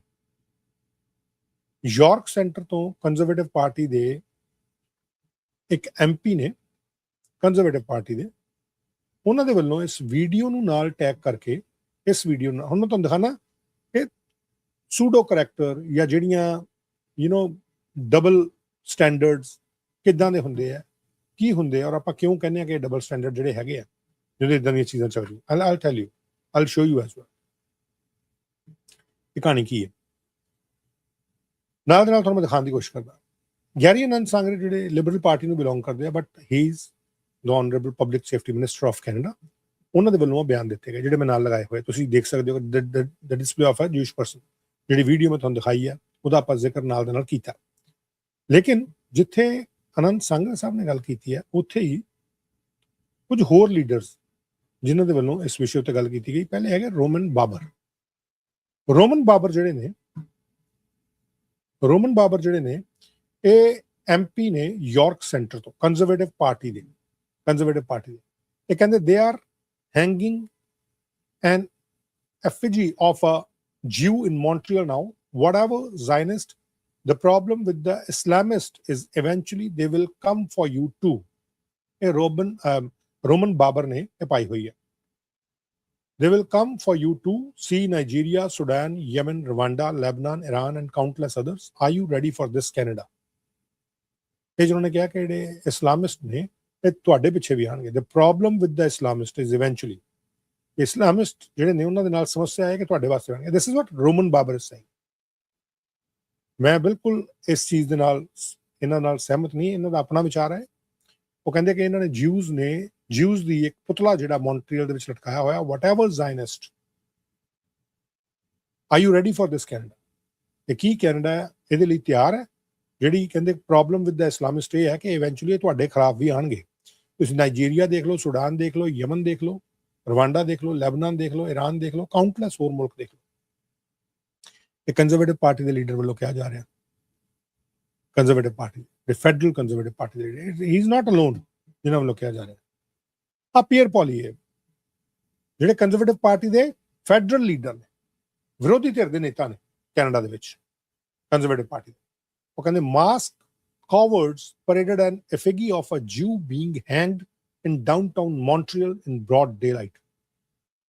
ਇਹ ਜਿਹੜੇ ਡਰਪੋਕ ਮਾਸਕਧਾਰੀ ਨੇ, ਜਿਨ੍ਹਾਂ ਨੇ ਮਾਸਕ ਪਾਏ ਹੋਏ ਆ, ਮੂੰਹ ਢਕੇ ਹੋਏ ਡਰਪੋਕ ਲੋਕਾਂ ਨੇ ਇਸ ਪੁਤਲੇ ਦੇ ਨਾਲ, ਜਿਹੜਾ ਜਿਊ ਵਿਅਕਤੀ ਦਾ ਪੁਤਲਾ ਜਿਹਨੂੰ ਹੈਂਗ ਕੀਤਾ ਹੋਇਆ, ਫਾਂਸੀ ਲਾਈ ਹੋਈ ਆ, ਉਹਦੀ ਪਰੇਡ ਕੀਤੀ ਹੈ ਡਾਊਨਟਾਊਨ ਮੌਂਟਰੀਅਲ ਦੇ ਵਿੱਚ ਦਿਨ ਦਹਾੜੇ। The sickness of anti-Semitism is here in our own backyard. This liberal government is doing nothing to stop it. We must stamp this out and make Canada once again a safe home for Jewish people. ਇਹਨਾਂ ਵੱਲੋਂ ਕਿਹਾ ਗਿਆ, peer ਪੋਲੀਏਵ ਦੇ ਵੱਲੋਂ। ਮੈਂ ਕਿੱਧਰ ਲੈ ਕੇ ਜਾ ਰਿਹਾ? ਮੈਂ ਇਸ ਪਾਸੇ ਲੈ ਕੇ ਜਾ ਰਿਹਾ ਕਿ ਅੱਜ ਜਿਹੜੇ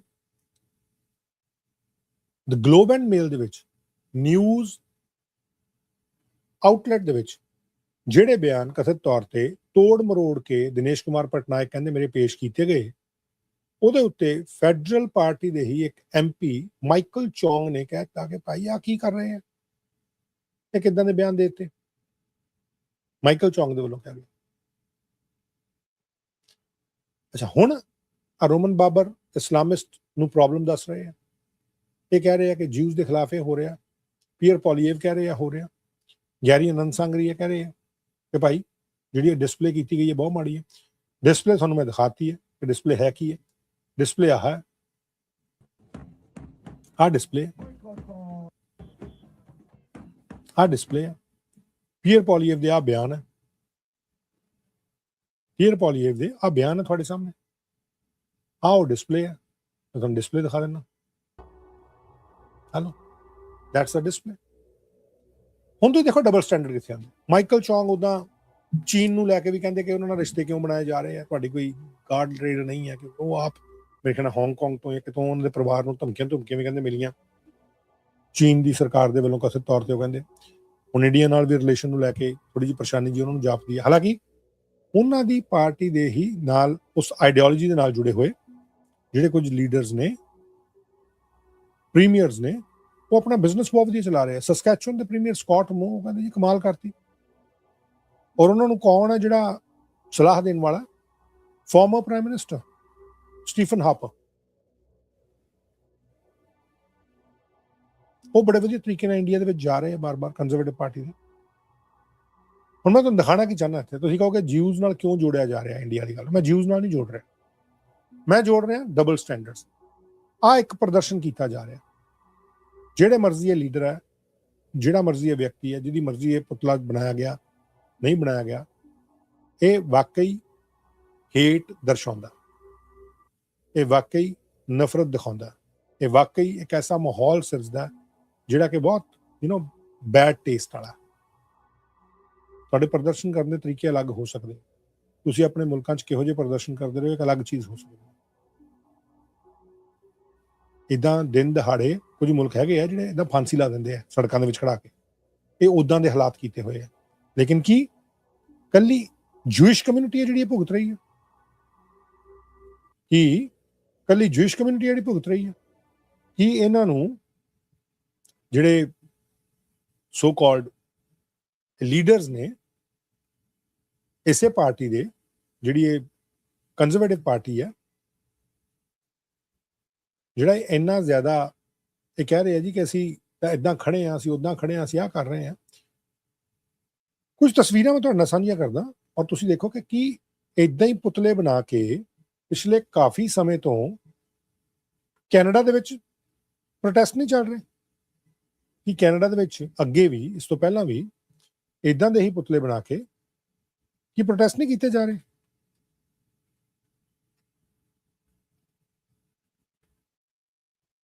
ਮੈਂ ਤੁਹਾਨੂੰ ਕੁਝ ਤਸਵੀਰਾਂ ਦਿਖਾਣਾ।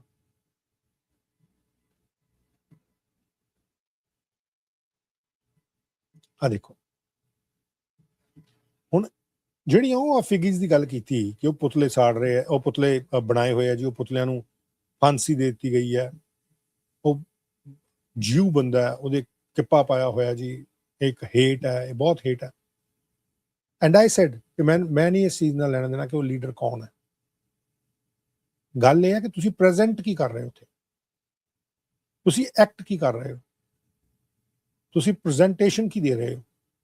ਤੁਸੀਂ ਸ਼ਰੇਆਮ ਫਾਂਸੀ ਤੇ ਲਟਕਾ ਰਹੇ ਹੋ ਪੁਤਲੇ, ਲੇਕਿਨ ਉਸ ਤੋਂ ਵੀ ਦਰਦਨਾਕ ਚੀਜ਼ ਆਹ ਹੈ।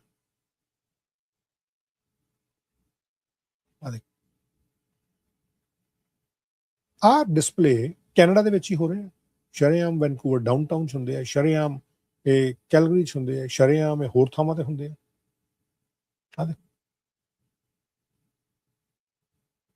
ਗੋਲੀਆਂ ਮਾਰਦੇ 2 ਬਾਡੀਗਾਰਡ ਜਿਹੜੇ ਦਿਖਾਏ ਜਾਂਦੇ ਆ। ਹੁਣ ਤੁਸੀਂ ਉਹਨਾਂ ਨਾਲ ਸਹਿਮਤ ਹੋ ਜਾਂ ਨਹੀਂ ਸਹਿਮਤ ਹੋ, ਇੱਕ ਅਲੱਗ ਚੀਜ਼ ਹੈ। ਇੰਦਰਾ ਗਾਂਧੀ ਨਾਲ, ਇੰਦਰਾ ਗਾਂਧੀ ਦੀ ਪੋਲਿਟਿਕਸ ਨਾਲ, ਵਟਐਵਰ, ਆਈ ਡੋਂਟ ਇਵਨ, ਮੈਂ ਉਸ ਚੀਜ਼ 'ਚ ਪੈਂਦਾ ਹੀ ਨਹੀਂ। ਮੈਂ ਇਸ ਗੱਲ ਦੇ ਵਿੱਚ ਪੈਂਦਾ, let me put it full frame.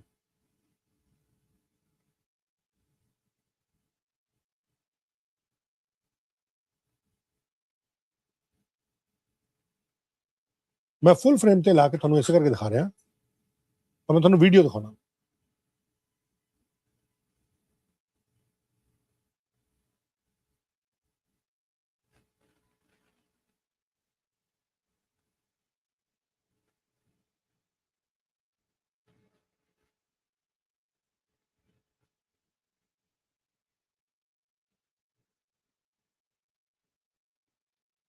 ਮੈਂ ਤੁਹਾਨੂੰ ਵੀਡੀਓ ਵੀ ਦਿਖਾਣਾ ਇਹਦੇ ਨਾਲ ਜੁੜੀ ਹੋਈ।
ਸੋ ਆਹ ਦੇਖੋ, ਆਹ ਜਿਹੜੀ ਵੀਡੀਓ ਹੈ,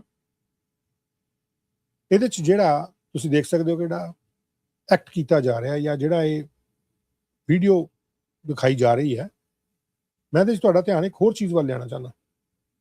ਜਿਸ ਹਥਿਆਰ ਦਾ ਪ੍ਰਯੋਗ ਕੀਤਾ ਜਾ ਰਿਹਾ, ਇਹ ਕੋਈ ਉਹ ਅਸਤਰ ਜਾਂ ਸ਼ਸਤਰ ਨਹੀਂ ਹੈ ਜਿਹੜਾ 5 ਕਕਾਰਾਂ ਦੇ ਵਿੱਚ, ਜਿਹੜਾ ਹਮੇਸ਼ਾ ਕੋਲ ਰੱਖਣ ਦੀ ਇਜਾਜ਼ਤ ਜਿਹੜੀ ਹੈ ਉਹ ਮਿਲੀ ਹੋਈ ਹੈ। ਇੱਕ ਤੇਜ਼ ਧਾਰ ਹਥਿਆਰ ਹੈ ਜਿਹਦੇ ਨਾਲ ਇੱਕ ਵਿਅਕਤੀ ਦਾ ਕਤਲ ਕੀਤਾ ਜਾ ਸਕਦਾ, ਮਾਰਿਆ ਜਾ ਸਕਦਾ। ਪਬਲਿਕ ਦੇ ਵਿੱਚ ਸ਼ਰੇਆਮ ਉਸ ਹਥਿਆਰ ਦੀ ਨੁਮਾਇਸ਼ ਔਰ ਐਗਰੈਸਿਵਲੀ ਕਿਸੇ ਵੀ ਮੁਲਕ ਦਾ ਝੰਡਾ, ਮੈਨੂੰ ਉਸ ਚੀਜ਼ ਨਾਲ ਕੋਈ ਲੈਣਾ ਦੇਣਾ ਨਹੀਂ ਕਿ ਇੱਥੇ ਕੀ ਕਿਸੇ ਝੰਡੇ ਨਾਲ ਕੀਤਾ ਜਾ ਰਿਹਾ, ਉਹਨਾਂ ਕੋਲ ਅਧਿਕਾਰ ਹੈ ਜਾਂ ਨਹੀਂ ਆ, ਉਹ ਏਜੰਸੀਜ਼ ਦੇਖਣ। ਲੇਕਿਨ ਕੀ ਇਸ ਚੀਜ਼ ਦਾ ਅਧਿਕਾਰ ਵੀ ਹੈ ਕਿ ਇਦਾਂ ਦੇ ਤੇਜ਼ ਧਾਰ ਹਥਿਆਰ ਲੈ ਕੇ ਘੁੰਮੇ ਜਾ ਸਕਦੇ? ਕੀ ਇਹਦੇ ਨਾਲ ਰੋਮਨ ਬਾਬਰ ਨੂੰ ਕੋਈ ਫਰਕ ਪੈਂਦਾ ਜਿਹੜੇ MP ਯਾਰਕ ਸੈਂਟਰ ਦੇ ਆ? ਕੀ ਇਹਦੇ ਨਾਲ ਪੀਅਰ ਪੋਲੀਏਵ ਨੂੰ ਫਰਕ ਪੈਂਦਾ, ਜਿਹੜੇ ਫੈਡਰਲ ਕੰਜ਼ਰਵੇਟਿਵ ਲੀਡਰ ਹੈ? ਕੀ ਇਹਦੇ ਨਾਲ ਮਾਈਕਲ ਚੌਂਗ ਨੂੰ ਫਰਕ ਪੈਂਦਾ, ਜਿਹੜੇ ਵਿਦੇਸ਼ੀ ਮੁਲਕ 14,000 ਕਿਲੋਮੀਟਰ ਦੂਰ ਆ, ਉਹਨਾਂ ਦੀ ਇੰਟਰਫੇਰੈਂਸ ਨਾਲ ਸਤਾਏ ਹੋਏ ਆ? ਜੋ ਤੁਹਾਡੇ ਮੁਲਕ 'ਚ ਹੋ ਰਿਹਾ, ਜੋ ਤੁਹਾਡੇ ਮੁਲਕ ਦੇ ਵਿੱਚ ਹੋ ਰਿਹਾ, ਜੋ ਇਸ ਤਰੀਕੇ ਦੇ ਤੁਸੀਂ ਉੱਥੇ ਜਿਹੜੀਆਂ ਐਫਿਗੀਜ਼ ਬਣਾਈਆਂ ਹੋਈਆਂ ਸੀ ਮੌਂਟਰੀਅਲ ਦੇ ਵਿੱਚ, ਇਹਨਾਂ ਨੂੰ ਫਾਂਸੀ ਲਾਈ ਹੋਈ ਸੀ, ਤੁਹਾਨੂੰ ਉਹਦੇ ਤੋਂ ਬਹੁਤ ਪਰੇਸ਼ਾਨੀ ਹੋਈ? ਕੀ ਤੁਹਾਨੂੰ ਇਹ ਤੋਂ ਪਰੇਸ਼ਾਨੀ ਹੋ ਰਹੀ ਹੈ, ਜਾਂ it is an act of freedom of expression? ਤੁਸੀਂ ਇਹਨੂੰ ਕਿਸ ਤਰੀਕੇ ਨਾਲ ਦੇਖ ਰਹੇ ਹੋ? ਤੁਸੀਂ ਆ ਸ਼ਰੇਆਮ ਆ ਤਸਵੀਰਾਂ ਦੀ ਨੁਮਾਇਸ਼ ਫਲੋਟਸ ਦੇ ਜ਼ਰੀਏ ਕਰ ਰਹੇ ਹੋ, ਜਿਸ ਛੋਟੇ ਬੱਚੇ ਵੀ ਸ਼ਾਮਲ ਹੁੰਦੇ ਆ, ਉਹ ਵੀ ਦੇਖਦੇ। ਇਦਾਂ ਦੇ ਪੁਤਲਿਆਂ ਨੂੰ ਤੁਸੀਂ ਕਹਿੰਦੇ ਹੋ ਬੱਚਿਆਂ ਨੂੰ ਕਿ ਜੁੱਤੀਆਂ ਮਾਰੋ, ਇਹਨਾਂ ਨੂੰ ਗਾਲਾਂ ਕੱਢੋ। ਉਹ act of freedom of expression ਹੈ, ਫਰੀडम ਆਫ ਸਪੀਚ ਹੈ। ਤੇ ਜੇ ਉੱਥੇ ਮੌਂਟਰੀਅਲ ਦੇ ਵਿੱਚ ਪੁਤਲਿਆਂ ਨੂੰ ਫਾਂਸੀ ਦਿੱਤੀ ਗਈ ਤਾਂ ਤੁਸੀਂ ਕਹਿੰਦੇ ਹੋ ਇਸਲਾਮਿਸਟ ਤੁਹਾਡੇ ਘਰ ਦੇ ਵਿੱਚ ਵੀ ਆਣਗੇ ਹੁਣ? Problem with the Islamist, Roman Baber ਕਹਿ ਰਹੇ ਆ, ਫੈਡਰਲ ਕੰਜ਼ਰਵੇਟਿਵ ਲੀਡਰ। ਜੇ ਤੁਹਾਨੂੰ ਐਂਟੀ ਸੈਮਿਟਿਜ਼ਮ ਪ੍ਰੋਬਲਮ ਲੱਗਦੀ ਹੈ ਤਾਂ ਤੁਹਾਨੂੰ ਆ ਜਿਹੜਾ ਐਕਟ ਆਫ ਵਾਇਲੈਂਸ, ਆ ਦੇਖੋ, ਤੇਜ਼ਧਾਰ ਹਥਿਆਰ, ਲੁੱਕ ਐਟ ਦਿਸ। ਜਾਂ ਕੀ ਇਹ ਕੈਰੀ ਕਰਨ ਦੀ ਇਜਾਜ਼ਤ ਹੈਗੀ ਹੈ ਜਦੋਂ ਭੀੜ ਹੋਵੇ, ਜਦੋਂ ਤੁਹਾਡੀ ਆਵਾਜ਼ ਵੱਧ ਹੋਵੇ?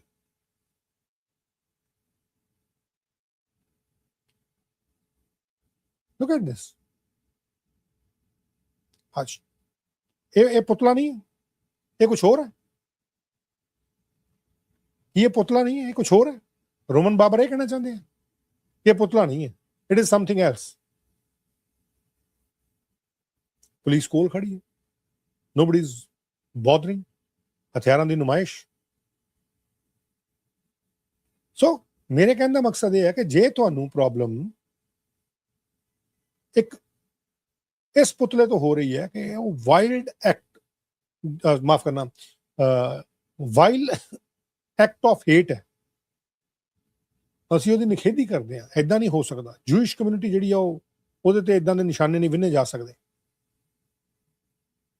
ਜੇ ਰੋਮਨ ਬਾਬਰ ਸਾਹਿਬ ਕਹਿੰਦੇ ਆ ਕਿ ਦੇ ਆਰ ਹੈਂਗਿੰਗ ਐਨ ਐਫੀਜੀ ਇਨ ਜੂ of a Jew in Montreal now, whatever Zionist, the problem with the Islamist is eventually they will come to you too। Nigeria, Sudan, ਇਹਨਾਂ ਮੁਲਕਾਂ ਦਾ ਜ਼ਿਕਰ ਕਰ ਰਹੇ ਆ। ਜੇ ਪੀਅਰ ਪੋਲੀਏਵ ਸਾਹਿਬ ਇਹ ਕਹਿ ਰਹੇ ਆ ਕਿ ਭਾਈ ਇਹ ਕਾਵਰਡ ਜਿਹੜੇ ਮਾਸਕ ਨਾਲ ਮੂੰਹ ਛੁਪਾਏ ਹੋਏ ਆ ਪਰੇਡ ਕਰ ਰਹੇ ਆ ਐਫੀਗੀ, ਤਾਂ ਜਿਹੜੇ ਤੇਜ਼ਧਾਰ ਹਥਿਆਰਾਂ ਦੇ ਨਾਲ ਕਿਸੇ ਮੁਲਕ ਦੇ ਝੰਡੇ ਨੂੰ ਫਾੜ ਰਹੇ ਆ, ਔਰ ਉਹ ਉਹਨਾਂ ਦੇ ਅੰਦਰ ਗੁੱਸਾ ਹੈ। ਦੈਟ ਇਜ਼ ਨਾਟ ਕਿ ਉਹ ਝੰਡੇ ਨੂੰ ਸੁੱਟਣ, ਬਾਲਣ, ਜੋ ਮਰਜ਼ੀ ਕਰਨ, ਉਹਨਾਂ ਦੀ ਮਰਜ਼ੀ ਹੈ। ਲੇਕਿਨ ਤੇਜ਼ਧਾਰ ਹਥਿਆਰ ਨਾਲ ਜਿੱਦਾਂ ਉਹ ਅੰਦਰ ਵਾੜ ਰਹੇ ਆ ਉਸ ਹਥਿਆਰ ਨੂੰ, ਉਹ ਇਹ ਦਰਸਾਉਂਦਾ ਕਿ ਕਿੰਨਾ ਗੁੱਸਾ ਉਹਨਾਂ ਦੇ ਅੰਦਰ, ਕਿੰਨੀ ਹੇਟ ਹੈ। ਉਹ ਇਸ ਤਰੀਕੇ ਨਾਲ ਮਾਰ ਰਿਹਾ ਜਿਵੇਂ ਕੋਈ ਉਹ ਲਿਵਿੰਗ ਇੱਕ ਐਂਟੀਟੀ ਹੈ।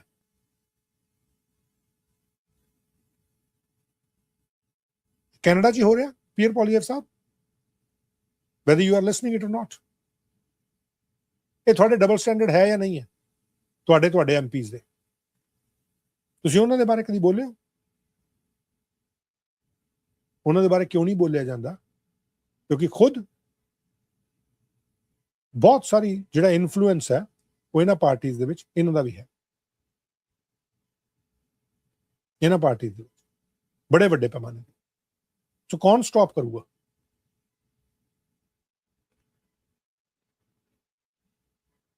ਕੌਣ ਸਟਾਪ ਕਰੂਗਾ ਇਹਨਾਂ ਨੂੰ? ਹੂ ਵਿਲ ਸਟਾਪ them?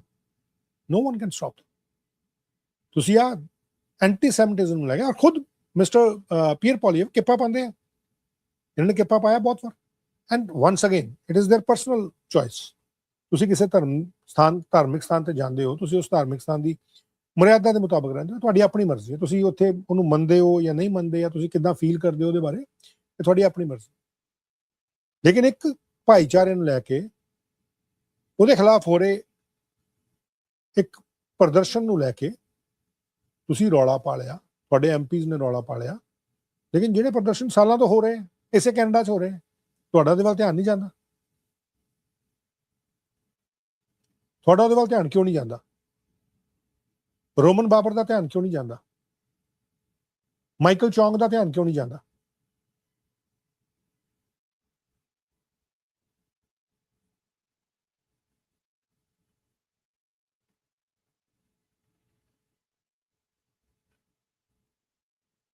ਸੋ ਇਹ ਬੜੀ ਅਜੀਬੋ-ਗਰੀਬ ਜਿਹੀ ਸਥਿਤੀ ਬਣੀ ਹੋਈ ਹੈ।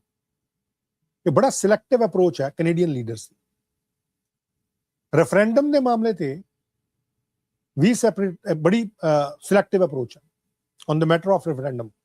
ਐਲਬਰਟਾ ਦੇ ਰੈਫਰੈਂਡਮ ਤੇ ਵੀ ਜਦੋਂ ਕਿਸੇ ਹੋਰ ਮੁਲਕ 'ਚ ਤੋੜਨ ਦੀ ਗੱਲ ਹੋਵੇ ਉਦੋਂ ਇਟ ਇਜ਼ ਓਕੇ, ਕੋਈ ਗੱਲ ਨਹੀਂ, ਇਹ ਫਰੀडम ਆਫ ਐਕਸਪ੍ਰੈਸ਼ਨ ਹੈ, ਫਰੀडम ਆਫ ਸਪੀਚ ਹੈ, ਠੀਕ ਹੈ, ਕੁਛ ਨਹੀਂ ਹੁੰਦਾ, ਇਦਾਂ ਦੀ ਗੱਲ ਜਿਹੜੀ ਉਹ ਕਹਿ ਦਿੱਤੀ ਜਾਂਦੀ ਹੈ। ਲੇਕਿਨ ਜਦੋਂ ਆਪਣੇ ਮੁਲਕ 'ਚ ਕੋਈ ਚੀਜ਼ ਹੋਵੇ ਉਦੋਂ ਪਰੇਸ਼ਾਨੀ ਹੈ,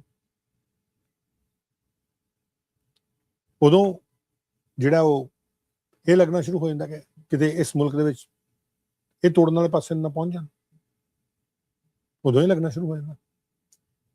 ਸੋ ਸਿਚੁਏਸ਼ਨ ਜਿਹੜੀ ਹੈ ਉਹ ਬੜੀ ਅਜੀਬੋ-ਗਰੀਬ ਜਿਹੀ ਹੈ, ਬਹੁਤ ਅਜੀਬੋ-ਗਰੀਬ ਜਿਹੀ ਹੈ। ਕਿ ਡਬਲ ਸਟੈਂਡਰਡ ਜਿਹੜੇ ਕੈਨੇਡੀਅਨ ਪੋਲੀਟੀਸ਼ੀਅਨਸ ਦੇ, ਉਹ ਆਮ ਲੋਕ ਇਹ ਸੋਚਦੇ ਆ ਕਿ ਭਾਈ ਤੁਸੀਂ ਜਦੋਂ ਬਾਕੀ ਕਮਿਊਨਿਟੀਜ਼ ਦੀ ਗੱਲ ਆਉਂਦੀ ਹੈ, ਉਹਨਾਂ ਕਮਿਊਨਿਟੀਜ਼ ਦੀ ਜਿੱਥੋਂ ਤੁਹਾਨੂੰ ਵੋਟ ਬੈਂਕ ਮਿਲ ਰਿਹਾ, ਜਿਹੜੇ ਤੁਹਾਨੂੰ ਤਰੀਕੇ ਨਾਲ ਕਥਿਤ ਤੌਰ ਤੇ ਫੰਡਿੰਗਸ ਕਰ ਰਹੇ ਆ, ਉਹਨਾਂ ਨੂੰ ਲੈ ਕੇ ਤੁਸੀਂ ਹੋਰ ਤਰੀਕੇ ਨਾਲ ਉਹਨਾਂ ਦੇ ਮੁੱਦੇ ਚੁੱਕਦੇ ਹੋ। ਪਰ ਜਦੋਂ ਮੁੱਦਾ ਚੁੱਕਣਾ ਹੁੰਦਾ ਬਾਕੀ ਕਮਿਊਨਿਟੀਜ਼ ਦਾ, ਜਿਹੜੇ ਭੋਲੇ ਭਾਲੇ ਲੋਕ ਹੈ, ਜਿਹੜੇ ਸ਼ਰੀਫ ਲੋਕ ਹੈ, ਜਿਹੜੇ ਲਾਅ ਅਬਾਈਡਿੰਗ ਸਿਟੀਜ਼ਨਸ ਹੈ, ਉਦੋਂ ਤੁਸੀਂ ਕਿਸੇ ਹੋਰ ਤਰੀਕੇ ਨਾਲ ਗੱਲ ਕਰਦੇ ਹੋ, ਉਦੋਂ ਤੁਸੀਂ ਚੁੱਪ ਹੀ ਰਹਿ ਜਾਂਦੇ ਹੋ, ਉਦੋਂ ਤੁਸੀਂ ਗੱਲ ਹੀ ਨਹੀਂ ਕਰਦੇ ਇਸ ਮਾਮਲੇ ਦੇ ਵਿੱਚ।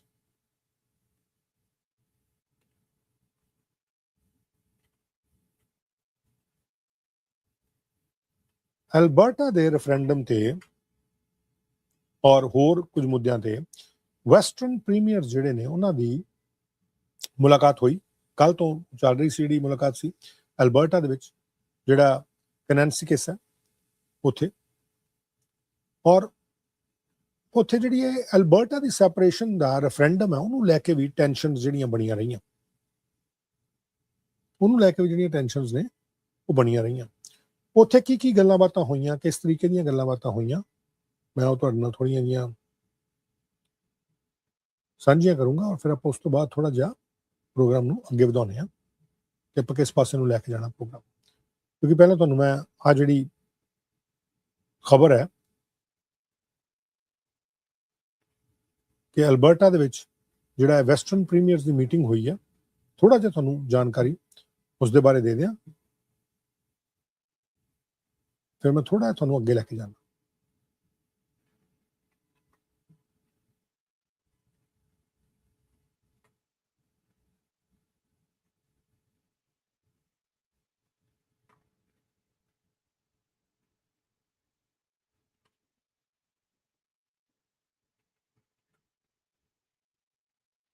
Let me just post it for you, then we'll go from there.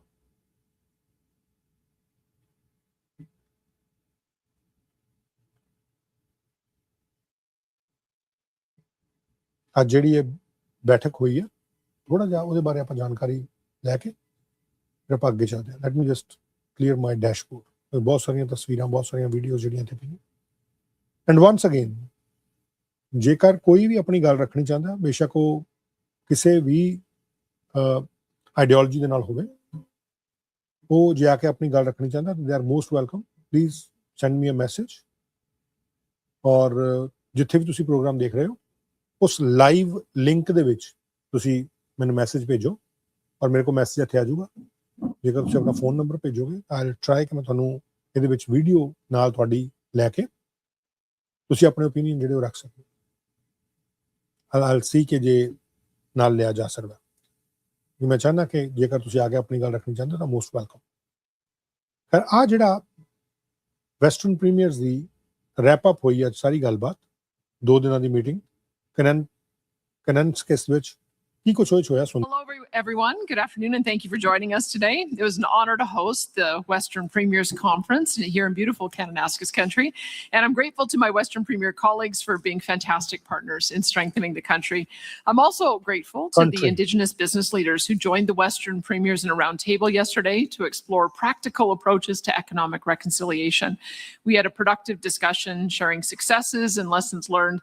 and opportunities to strengthen collaboration across the West. We all understand that this is Canada's moment and that we need to work together to make the most of it. To achieve the prosperity and change we want to see in this great country, we need unity, certainty, and stability that enables each province and territory to develop their economies and to export their resources to the world.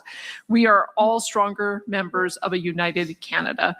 We are committed to working together and with the federal government through challenging issues that have created frustration for many Western Canadians to create a more prosperous future.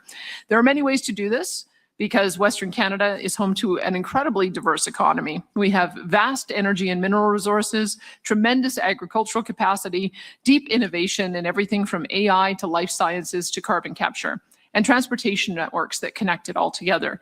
The West punches above its weight. In fact, we rival Ontario's economy. Last year, Western Canadian provinces and territories accounted for more than 41% of Canada's global exports. Our energy alone represented more than 27% of that total.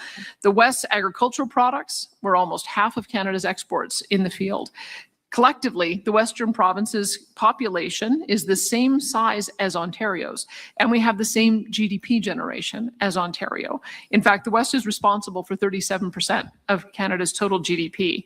And those are impressive numbers. But to realize the West's true potential, we need to think bigger because we are just getting started. Thinking big was a huge part of our conversations these past couple of days. In all of our discussions, the focus was on how to position Western Canada as a global leader. We are pleased to publicly release an Economic Corridors in Western Canada report, which helps map the infrastructure and trade connections needed to unlock the West's full potential. The report advances upon the objectives achieved by the Western premiers through the MOU that we signed in 2025. If Canada wants growth, resilience, and expanding access to global markets, we need corresponding federal investment and partnership in a port-to-port-to-port strategy. We discussed prioritizing nation-building projects from pipelines, rail, and ports to electricity transmission and trade corridors. We all agree that more federal investment and faster action are needed on these projects, and we welcome the federal government's intention to advance reforms to accelerate project approvals, which must be implemented through legislation and concrete policy changes. Canada can't afford delays in developing nation-building infrastructure. With CUSMA negotiations underway, we also agree on the importance of stable and predictable North American trade frameworks. We must strengthen our current trade relationships while also making sure that we develop new partnerships across the globe. We also discussed the growing importance of defense and national security in the West and the North. From Arctic sovereignty to critical infrastructure to reliable energy and supply chains, Western Canada has an essential role to play in Canada's security. Beyond economic growth, we discussed ensuring Western Canada has a strong voice in advancing practical reforms that keep communities safe, support victims, and strengthen frontline capacity. We shared deep concern and sorrow about the tragic events in Tumbler Ridge in February and discussed the need for federal legislation to address the needs for mandatory reporting of threats to protect communities. And finally, we also discussed this year's wildfire season and the need for additional federal funding for Western provinces and territories to continue investing in disaster preparedness. And we noticed that the federal government just announced an investment in additional 10 firefighting helicopters today, and we're grateful for that. There are many points of agreement among us, and we are firmly aligned on the need to continue to build a stronger, more competitive and secure Canada by fully realizing the strengths of the Western provinces and territories. I'm proud to be an advocate for the West's success, and I'm excited about how much we'll accomplish together for this nation that we love and the people that we serve. Thank you, and now we'd be happy to take questions. Thank you. We'll now enter the media Q&A portion. We'll be taking one question, one follow-up. A reminder to media to state your name and outlet before asking your question and direct it to the according premiers as well. We'll start off with questions here in the room, and then before trying to make our way onto the Zoom call for some questions there too. We'll go ahead to our first at the mic. Hi there, Janet French with CBC Edmonton. My question is for Premier Canoe. So I understand that you met with chiefs yesterday, some Alberta First Nation chiefs, to hear their concerns about separation referendum question and other matters. And I'm wondering why did you want that meeting, and tell us what happened in the meeting. Thank you. And first of all, I want to thank Premier Smith and her team for doing a wonderful job in hosting us here in Kananaskis. And thanks to all the folks who work here at this beautiful hotel. So I come bearing an important message from the First Nations of Canada on the question of Alberta separation. I've heard loud and clear that Indigenous people from coast to coast to coast are prepared to use every treaty right at our disposal to ensure that Canada does not lose Connor McDavid. We wanted to spend some time with some of the leadership, and of course I want to acknowledge the leaders who are participating in the roundtable here as well, as a gesture of goodwill. This is how I was raised, to pay respects when we come to a territory. And so I would describe yesterday's meeting as a cultural gathering, cultural visit. And I was very moved. They actually gave me a Blackfoot name during the opening ceremony that we had, and we had a very, very good discussion. There was a lot of issues being raised, of course, but there was also a lot of cultural moments. So it was very, very moving to hear Cree and Blackfoot and Nakota spoken in the meeting. And of course, I nodded along, pretending that I understood what was being said in these other languages. But I had the opportunity to share with Premier Smith yesterday some of the concerns around Section 35 and the need for it to be respected. So there was some of that bringing forward a message, definitely, and I want to share that with the room here. But I also had a message for the Chiefs, which is, I'm a patriot. I love this country. And I just wanted to say thanks as a fellow Canadian for the leadership in the room who had stopped the referendum question from moving them forward. And I thought that was important to say as a representative of Manitoba. And so we had a really good visit, and then we came here and we had a really good meeting with our fellow premiers. And so I think the other thing that I wanted to share is after the meeting and when we were leaving Calgary, we stopped at A&W, and there was an older woman who was working there, and she stopped me as she was handing me the brown paper bag, and she goes, "Wap, tell our premier we don't want to separate from Canada." So I'm passing that message on to you, Danielle, and saying on behalf of the rest of Canada, we're with that lady from A&W. I actually meant to ask you to answer that in French as well, so I apologize. Okay. If you wouldn't mind. Even the bad jokes, the lame jokes. You better mention Connor McDavid in français as well. Yeah. Je suis très, très fier des actions des chefs ici en Alberta qui ont agi pour promouvoir le Canada. Et hier, c'était surtout une rencontre culturelle. Ils ont même donné un nom autochtone pendant cette réunion. Alors, je suis très honoré d'avoir cette chance d'engager au niveau culturel avant ce qu'on a engagé au niveau des politiques. Et puis, oui, j'ai partagé des messages avec le premier ministre de l'Alberta au sujet des questions des droits autochtones. Mais en même temps, il y avait beaucoup d'engagement ici sur les enjeux qui nous intéressent en tant que le premier ministre de l'Ouest du Canada. Et puis, c'est dans cette façon que je voudrais appuyer un Canada uni.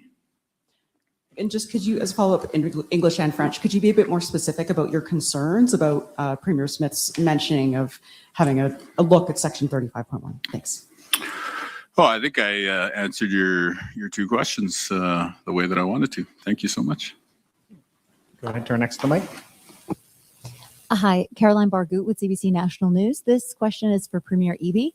A number of media outlets, including Bloomberg, are reporting that Canada has made a deal with a German company to buy LNG from Silesums.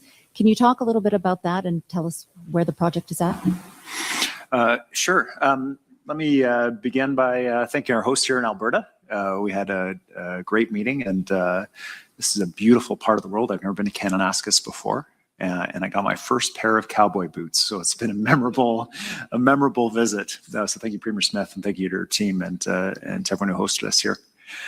One of the things we're really proud of in British Columbia is our ability to get big things done and the role that we see for ourselves in the future of Canada and the kind of economy that we're trying to build for Canadians from coast to coast to coast, one where Canada can stand on our own 2 feet, one where we're diversifying our trade flows, and we see a key role for ourselves in that, and we're delivering.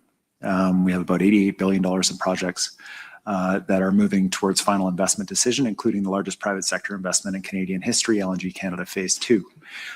This has been the work of years. And Silism's LNG is a project of the Niska Nation, proud treaty nation, modern treaty nation in British Columbia. They've done incredible work. We've been supportive from the very beginning of their initiative. And I am so glad to see the federal government joining us to take the foundation that has been built in British Columbia, the work of our government, the work of First Nations, working in partnership, the work of communities, and take it to the next level. I feel like I feel like British Columbia is throwing the ball up, and it's given the federal government a chance to take that alley-oop and dunk it. And this announcement that the federal government will be sharing more about is about how we can work together to deepen those trading relationships around the world. In this case, with Germany.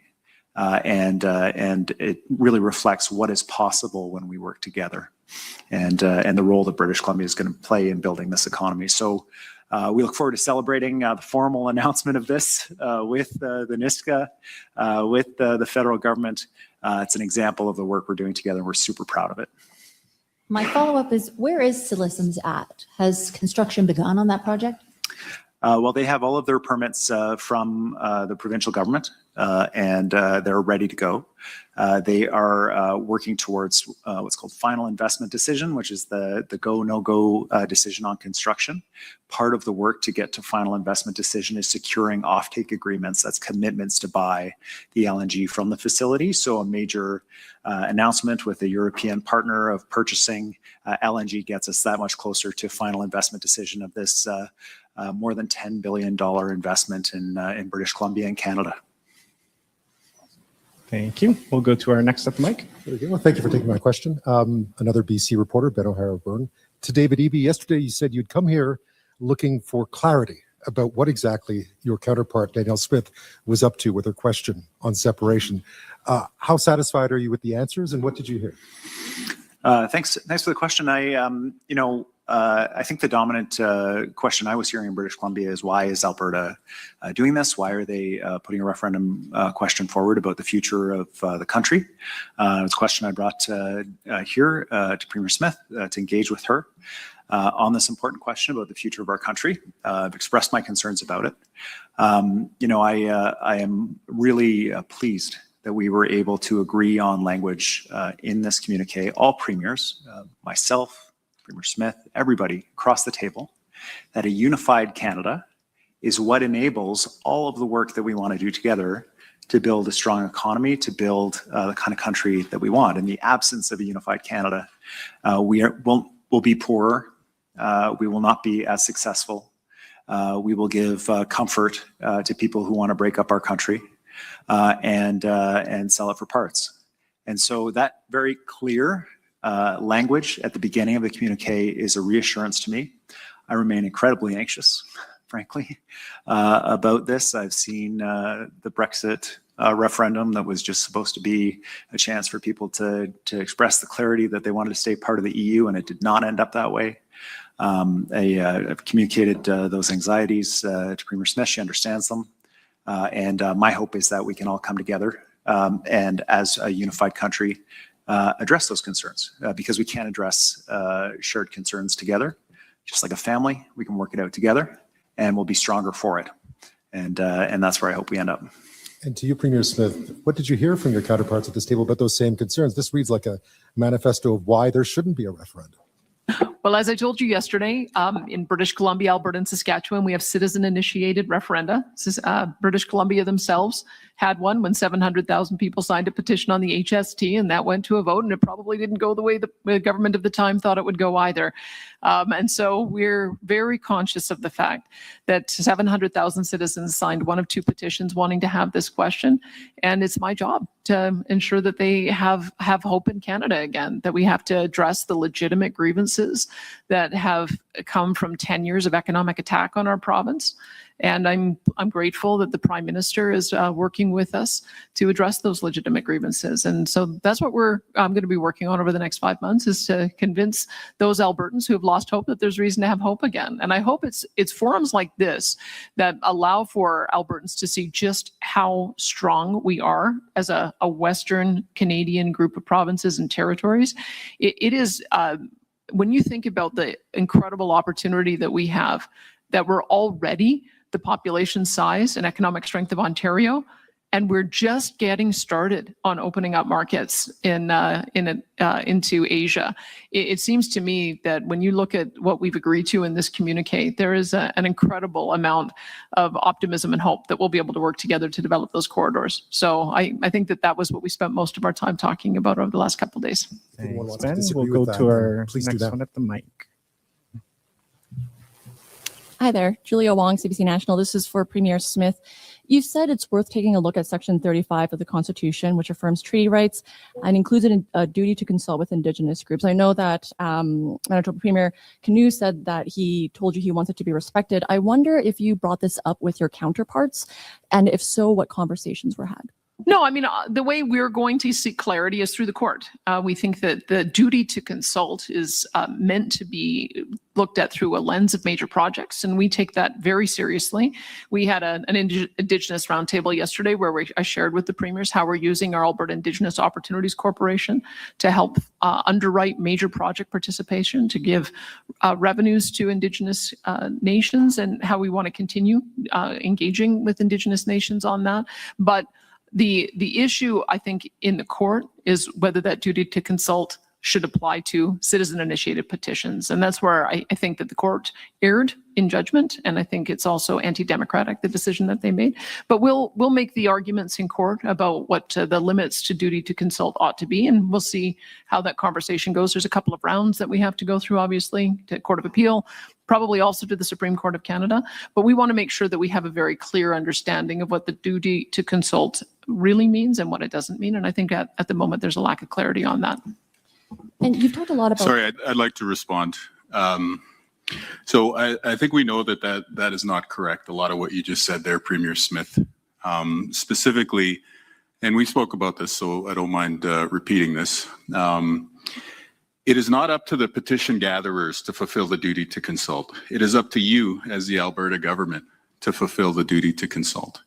And in this case, when there's clearly going to be an impact on well-established existing hunting and fishing rights by putting up an international border, if some would have their way, the judge ruled, and I would agree with the judge's ruling, that is going to infringe on rights. And so there is a duty to consult. Now, to take a step further, for the Albertan who's been frustrated over the lack of progress on pipelines, you've got the Premier of BC announcing LNG. We're working on Churchill. We're working on northern trade corridors. This is a moment to get big things built in Manitoba. And I would say now is the time to work together. Why don't we hold off on this referendum talk for a year or two and see if we get these pipelines under construction?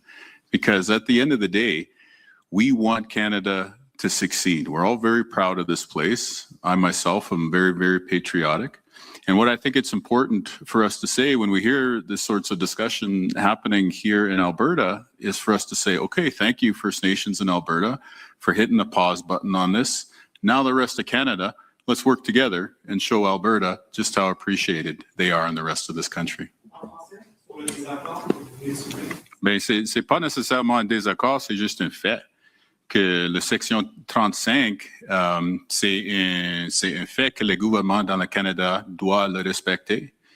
C'est le même que le reste de la Constitution. Alors pour moi, oui, j'ai partagé des mots avec le Premier ministre Smith de l'Alberta, mais c'est pas avec un but de chicaner.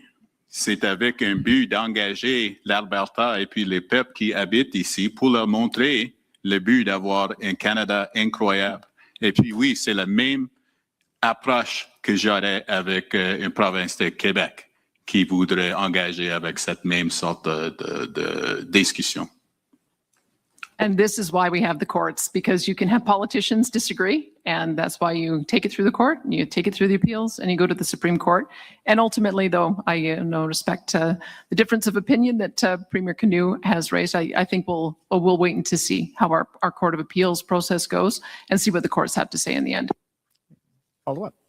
Yeah, my second question is, Premier Smith, you talked a lot about the strain of the relationship with BC Premier David Eby and other BC premiers in the past. The words tension and awkwardness have been used to describe the relationship between the two of you. I'm wondering, over the course of the last couple of days, is that relationship being repaired, or is it beyond repair at this point? Well, I think you should look at the maps that we put out. We've been working for some time on figuring out a port-to-port strategy and how we can support each other in developing those economic corridors, the main ones going up to Gray's Bay, so that we can support the Northern Territories, Arctic security, Arctic sovereignty, and dual use infrastructure, but also going from Prince Rupert to Churchill, as well as the important expansions that are happening in Vancouver. And when you see just the breadth of things that we're working on together for infrastructure to support each other in not only trading with each other, but also finding new markets, I think that speaks very loudly. We've been working on it for some time. Our officials worked on it for some time, and we came to an agreement today, which is why we've released the document and released the maps. And I think that that's a testament to where we want to work together. Thanks, Premier Julia. Eby, would We're you care going to to respond? Yeah, well, just quickly. I mean, British Columbians sent me here with a clear mission, which is to work with the other premiers and get things done for the country. They are not asking me to fight with other premiers. They're not asking me to delay things. They're just saying, make sure that our interests are represented around creating jobs, creating opportunities, supporting my family with having enough money to pay the bills and deal with the cost of living.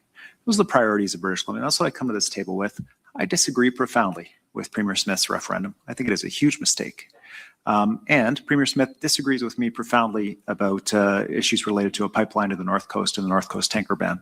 That's okay. We can disagree with each other, and she can still give me a real nice pair of boots, and I can come here and say, what an amazing province you have. We got to find a way to work these things out together at the table, and we have to be at the table to be able to do that, and we will. Thank you. All right, we'll go to our next at the mic. Hi there, Edward Jen from City News. My first question is for the Premier of Alberta. Premier Smith, you said that BC leadership, both current and previous, has led or contributed to separatism sentiment here in Alberta. Following the 2 days that you had with the premiers, including the BC Premier, is that still your same view that the current leadership in British Columbia is leading to separatism sentiment here in Alberta? I can't erase history. I can't erase the 10 years of targeting with policy against our energy sector. I can't erase the actions of BC premiers going all the way back to Christy Clark to set up barriers and try to derail our economic infrastructure to the coast. I know that British Columbians have concerns that need to be addressed. We've been working through and trying to understand what those are and how we might be able to address them. And I hope that we're able to find a way to come to some common ground. But I think there is no question there has been a 180-degree turn on this in the last 18 months. I think we don't forget about the past that happened that led to this moment, but we also have to acknowledge that the Prime Minister is working very constructively with our province and others to try to find solutions. That's what our MOU is about. It was about undoing 8 out of the 9 bad laws that were impairing our ability to attract investment dollars. There's still one other issue that's outstanding that I'm going to work on. But I believe that the Prime Minister is playing the role that the Prime Minister of this country has always been supposed to play. Trade and commerce powers fall under federal jurisdiction for a reason. And it's so that if there are disputes between provinces, then they're able to act as a mediator and mitigator and a champion to try to make sure that issues get resolved so that both parties are able to get their products to market. So as Premier Eby said, there's some different disagreements on routing and some of the concerns that he's raised. But I believe that the Prime Minister, in good faith, is going to work with us to try to find a mutually beneficial arrangement. And that is the role the Prime Minister always should have played. It is not the role the Prime Minister played when it was Prime Minister Trudeau. It's part of the reason why Albertans are as frustrated as they are, and part of the reason why I have to demonstrate that through my actions and through the work that I can do with the Prime Minister, that things have changed, and that's important. And when things have changed, we have to acknowledge it.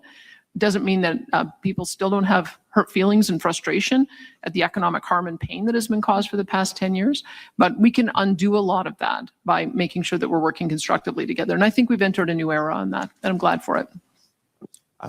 Premier Eby, can you just describe the nature of the talks that you had with Premier Smith?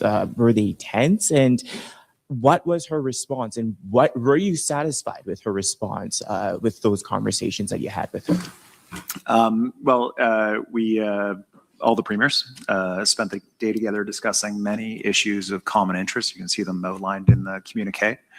And one of the things that I do appreciate about my relationship with Premier Smith is even in the depths of significant disagreement on major priorities, we're still able to come together and have frank and civil conversations. You know, I've outlined my very strong belief and our government's very strong position that the tanker ban off the North Coast cannot and should not go anywhere, that it is essential to protecting a $2 billion a year economy, and it is essential to social license for projects like Silism's LNG that we were just talking about at the beginning of this press conference.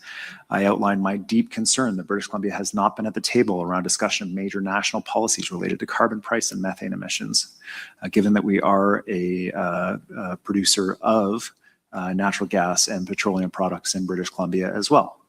And I outlined my concerns about the referendum question, and Premier Smith outlined her concerns to me and her priorities for her province. That's what this table is all about. And so I respect the relationship. It's an important relationship for us. Alberta is our biggest interprovincial trading partner. It's one of the biggest interprovincial trading relationships in the country. I hope it continues that way. And we have far more to lose than to gain by letting disputes come between us, and certainly by not finding a path forward. Now, I just want to put on the record so that there's no confusion here. I may have to go vote shortly. I've encouraged all my colleagues to win elections by more than one vote to avoid this scenario, but I haven't found a better press conference somewhere else, and it's not in relation to your questions if you see me suddenly leave the stage. Thanks. We have time for a few more questions. We'll take a couple more in the room and then go to Zoom. Hi, Annie Véro from Radio-Canada. My first question will be for Wapkinu in French, please. C'est possible de répondre en français et en anglais. Je crois que mes collègues vont apprécier. Je vais faire suite à la question de ma collègue. Vous avez rencontré les leaders des peuples autochtones ce matin. Je me demandais si les discussions que vous avez eues aujourd'hui, selon vous, vont être suffisantes pour répondre aux inquiétudes qu'on vous a relevées ce matin.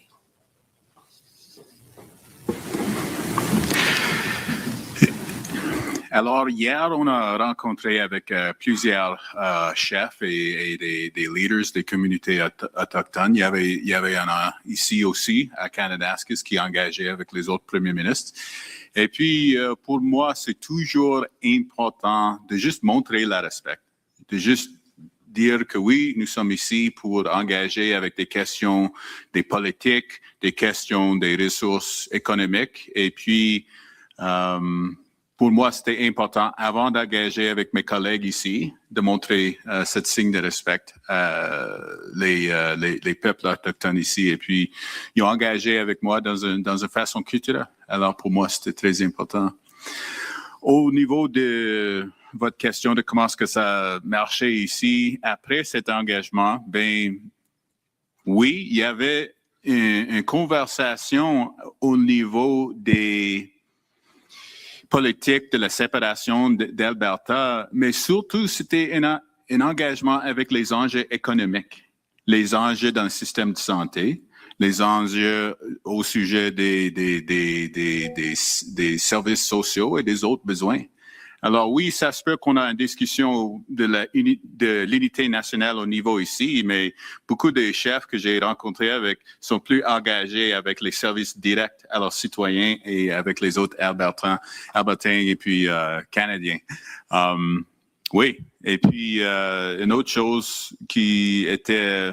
Ben, tu as utilisé le mot inquiétude. Une inquiétude, c'est les divisions entre les personnes qui habitent ici dans l'Alberta. Et je prends ça très sérieux. Alors oui, il y a des questions de l'unité canadienne, mais il y a aussi juste des questions des voisins qui devraient être capables d'habiter un à côté à l'autre. Alors, j'espère qu'en engageant avec le premier ministre de l'Alberta et puis les autres collègues, nous pourrons trouver une façon de réunir les Canadiens de côte à côte à côte. So, just to repeat in English for your colleagues, you know, when I met with folks yesterday, there was a lot of engagement culturally. There was a lot of political discussion, of course. Alberta separation is very top of mind for everybody, but I think it was more so about questions of the economy, healthcare, pensions, and the ability to sustain social services for their citizens. So we can have a discussion at this level about, you know, national unity, but like most leaders, I think the chiefs that I was engaging with are also very, very concerned about how they're going to help people, you know, pay the rent and put food on the table and stuff like that. And then when you asked about anxieties or uncertainties that people have expressed to me, certainly we want to see Canada work with Alberta as like a strong, strong economic engine and a source of cultural life and vitality for the rest of the country. But I think one of the concerns that I heard was just about the division that is unfortunately crept up from time to time. And, you know, that's what really... You know, over the course of my political career, I've tried to focus maybe more on a message of unity because it is about neighbors being able to live next to neighbors.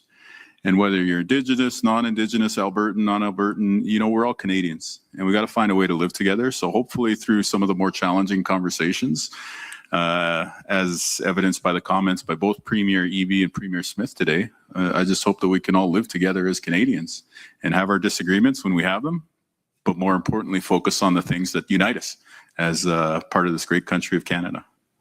My follow-up will be for Daniel Smith. According to some information from Radio Canada, Stephen Guilbeault is set to leave politics soon. Would like to have your reaction on that. I wish him well in his future endeavors. Thank you. We have time for two more questions. We'll take one more here from the room, and then we'll take one from the Zoom. David Winnick, Western Standard. This one's for Premier Smith. Prime Minister Carney said a referendum vote of 50% plus one is not enough to separate from Canada. Do you agree? I think the Prime Minister also said that the question we're asking is not a Clarity Act question. It's a question asking if Albertans want to remain in Canada or if they want to start the process of ultimately moving to a referendum on whether or not to separate. So it is testing the waters based on 700,000 signatures collected, 400,000 on the Remain petition, 300,000 on the Independence petition, but it's structured in a way that allows us to get some indication from Albertans on policy. It's not a Clarity Act question, it's not binding. Okay, and this goes to Premier Eby. This has to do with the German LNG deal. If BC natural gas is good for export, then why isn't Alberta oil? So thanks for the question. In the North Coast region where the LNG tankers will be passing from the Silism's LNG facility, there are a collection of First Nations that have lived in that area for thousands of years. And their culture, life, economy is dependent on the North Coast. Fishing, the beaches, being able to harvest food that they need, and also for the economies up there, which are it's not the easiest place to make a living. There have been oil spills nearby. We had the Nathan Stewart, which was a tug, spilled diesel, destroyed a fishing area off of Bella Bella, and then of course the Exxon Valdez. And so there's a lot of anxiety in that region about the impact of catastrophic oil spill, and more particularly a bitumen spill and the impact that that would have that could not be remediated. These are incredibly treacherous waters. A natural gas leak evaporates into the atmosphere. A bitumen spill is around forever. And so when we are engaging with these nations that have rights and title in the area about economic development in the region, they say, look, we're game. We're here. We're partners in economic development. Just please do not do work here that could catastrophically impair our livelihoods for generations to come. And that means no bitumen tankers, no oil tankers in this region. That's why multiple generations of politicians from multiple parties have supported the tanker ban in this region. Dangerous waters, fragile ecosystems, dependent communities. And that's the difference. That's why we support the expansion of the TMX pipeline through the optimization project, why we're working on that with Alberta. And that is why at the same time we can say, please do not remove the tanker ban off the North Coast. It is not the same thing, and don't feel like it is the same thing, because a lot rides on whether or not those nations are supportive, not the least of which is the largest private sector investment in Canadian history, LNG Canada Phase 2, as well as the Silesms LNG project that I was just telling you about earlier. Thank you. Thank you. We have time for one last question. We're going to go to the Zoom. We'll be going to National Post, Raheem Mohammed. You should be unmuted and can ask your question. I see Premier Eby is just leaving, unfortunately. On top of the headline question that Premier Smith is asking about Alberta's future in Canada, she's also putting forward 5 constitutional questions to Albertans. A big one is for more provincial control over judicial appointments. Abolishing the Senate is another one. I wanted to check the temperature and gauge the interest across the room in another round of constitutional talks and a potential Western Canada-led fix to the problem parts of the Constitution.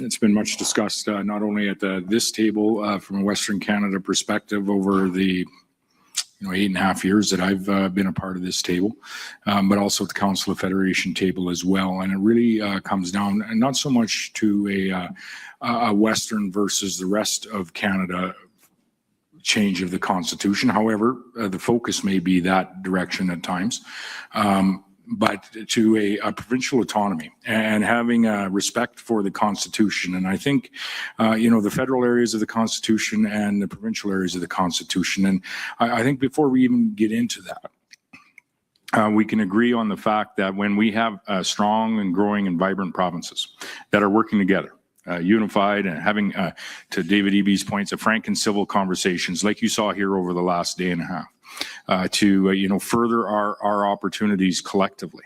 Ultimately, the success of those provinces is going to very much make for a stronger nation of Canada, and I would think over time very much a more united nation of Canada. It's that very lack of respect for those constitutional areas that provinces have, the very right under that Constitution to govern in and to make decisions in development of our natural resources, for example, that over the last 10 years have largely been trampled on by the former Prime Minister, as I jokingly, not affectionately, jokingly say he who should not be named. That has created many of the differences that some areas of this nation are managing their way through today. And I spoke of this yesterday, and I speak of this every day. That appears to be changing, albeit not perfect from my view. I would like to see things move quicker, faster, and go further. However, they are changing, and they're changing significantly, and we should take note of that. All of us, and each of us as individuals. We have the province of Manitoba putting forward an LNG pipeline as a major project accepted by the major projects list.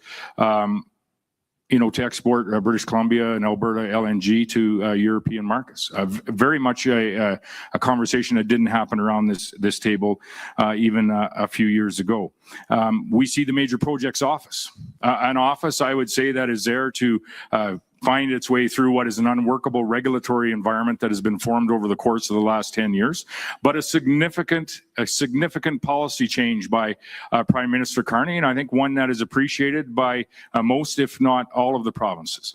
You see the province of British Columbia, Alberta, we have an interest in expanding our energy producing industry in Saskatchewan, in particular on the west side, but also in the southern part of our province, and accessing some of that additional egress capacity. And we'll find a route. We've done this before. We just built a line to the west coast a number of years ago, and we will do it as Canadians by talking to one another and consulting with one another throughout that process. You've seen Prime Minister Carney greatly elevate Canada's credibility in the global sphere, in the global trade environment. I've seen that firsthand as I've been on a number of missions with them to other countries that are very important to not only the Saskatchewan economy and all of our provincial economies, but more broadly the economy of our nation of Canada. And so you see significant changes, albeit admittedly, not perfect. But there is certainly an approach and a collaborative approach from the Prime Minister that I know that we can work with. And we won't get our way each and every time, nor will Premier Canoe, nor will Premier Smith, Premier Eby, premiers from our territories. You won't get your way every time. However, you will have the opportunity to have the conversation to make your case. And I think it's important to note that we will get our way sometimes in certain areas of the nation, and we will be able to build our economy in our provinces, each of our provinces, and access those markets around the world. And the very opening paragraph of the communique today speaks to the conversation that we had with that respect. And I would just overshadow all of this with one point. Three of the largest projects that are happening, private sector projects that are happening in Canada today, are happening between the premiers that sitting on this stage in Western Canada. The largest being the LNG project in British Columbia. BHP and a data center, BHP Potash Mine in Saskatchewan is number 2. A data center is number 3. And you can go beyond that down the list and you'll find those in a number of our provinces in Western Canada. So Premier Smith's point about the unrivaled growing economy in Western and Northern parts of our nation is our path to that economic powerhouse or the strongest economy in the G7. It is our path to becoming a global energy superpower. Alongside those significant projects that are tens of billions of dollars, I would suggest that the largest projects are yet to come, and they're to come in that energy space. Whether that be in Alberta or British Columbia, whether that be flowing product to our west coast or out the port of Churchill, some of the most significant and largest projects that are going to have the largest and most significant impact on our Canadian economy have yet to come. If we continue to work together, have those frank and civil conversations, speak about working together in the unity of our nation, giving everyone reason to want to be a part of our nation. And I certainly saw that in the room over the last day or day and a half. And I just say thank you to my provincial counterparts for, although we don't agree on everything, we can not set aside those divisions, work through those divisions to a better place for all of us. And I think what you'll see in the next number of weeks and months is a discussion about all the reasons that we should be continuing to work together, expand our economy so that we can make those investments in community that you spoke of earlier, Premier Canoe, across this nation. And that's the only way we're going to do it, is by not backing away from the table, not judging, not casting judgment on any other Canadian, but giving them reason to want to be a part of this nation. I see it starting to turn with the federal leadership that we have. Not perfect, but it certainly is better than we have. And I would say that it is an opportunity for us to aspire to some of the statements that he's made, and I think aspire to a number of the things that we want to aspire to in our respective jurisdictions. Go for your follow-up. So Premier Moa, what I'm hearing from you is a big part of what's changed is you have a prime minister in Ottawa who's more respectful of provincial autonomy than the last guy. But should the provinces have to rely on the benevolence of Ottawa? And if not, would it be worth changing the Constitution to write in things like an opt-out clause for provinces from federal programs, to write in a statement of primacy of provincial law in areas of shared jurisdictions, both of which are questions being put to Albertans right now in that province's referendum? Well, one of the challenges, and this, I guess I got away from this in my last answer, but one of the challenges is it's not easy to change the Constitution. We've changed it once on an item to do with taxation on in the railway system in Saskatchewan. I've openly tried to change it a number of other times as well in some of the themes that you have spoken about over the course of the last 10 years when we were having, unconsulted policies from Saskatchewan's perspective and the industries that are employing Saskatchewan's people's perspective that were harmful to families and to communities in our province. And that feeling was very real. And so I have had conversations at the Western Premiers Conference in years gone by and the Council of Federation Conference in years gone by about putting forward motions in that theme to actually change the Constitution. That was the only way that we saw as possible to get the changes that we needed with the current leadership that we have. Today, that's different. You can pick up the phone and you can talk to the Prime Minister. And I don't think there's anybody here that feels that they can't. You can work through the challenges that you might have, which I would suggest is the Canadian way. For us to work through to what is the best solution. You aren't always going to get your way, also the Canadian way, but you are going to get your way sometimes, and we are going to arrive at a better place collectively. That is, what I see happening right now. And I'm happy for it. And that'll be all the time we have for questions today. Thank you, everyone.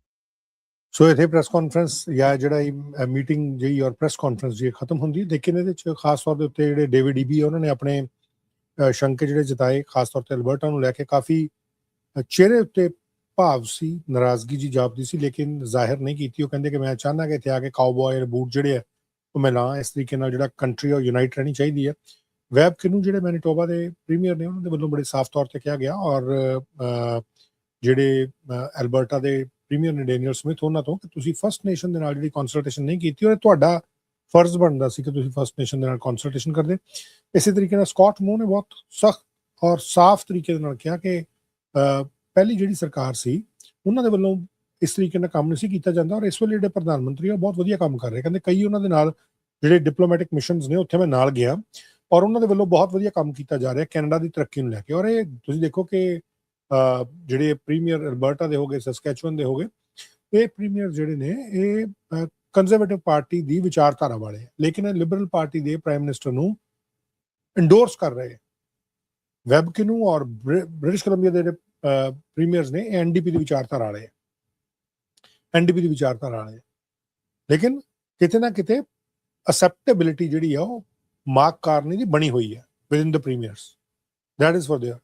ਔਰ ਖਾਸ ਤੌਰ ਤੇ Justin Trudeau ਨੂੰ like ਨਹੀਂ ਕੀਤਾ ਜਾ ਰਿਹਾ ਕਿਸੇ ਵੱਲ, ਜ਼ਿਆਦਾਤਰ ਜੇਕਰ ਦੇਖਿਆ ਜਾਏ ਜਸਟਿਨ ਟਰੂਡੋ ਦੀਆਂ ਪਾਲਿਸੀਜ਼ ਨੂੰ ਲਾਈਕ ਨਹੀਂ ਕੀਤਾ ਜਾ ਰਿਹਾ ਕਿ ਜੋ ਉਹਨੇ ਕੀਤਾ, ਜੋ ਸੂਬਿਆਂ ਦੇ ਨਾਲ ਕਥਿਤ ਤੌਰ ਦੇ ਉੱਤੇ ਉਹਨਾਂ ਦੇ ਵੱਲੋਂ ਕੀਤਾ ਗਿਆ। ਲੇਕਿਨ ਹੁਣ ਜਿਹੜੀ ਆਪਾਂ ਗੱਲਬਾਤ ਕਰਨੀ ਹੈ ਨਾ ਥੋੜੀ ਜੀ, ਉਹ ਯੂਐਸਏ ਦੀ ਪੋਲਿਟਿਕਸ ਦੇ ਬਾਰੇ ਕਰਨੀ। ਇੱਕ ਤਾਂ ਜਿਹੜੀ ਇਨਫੋਰਮੇਸ਼ਨ ਆ ਰਹੀ ਹੈ ਕਿ ਉੱਥੇ ਟਰੰਪ ਦੇ ਵੱਲੋਂ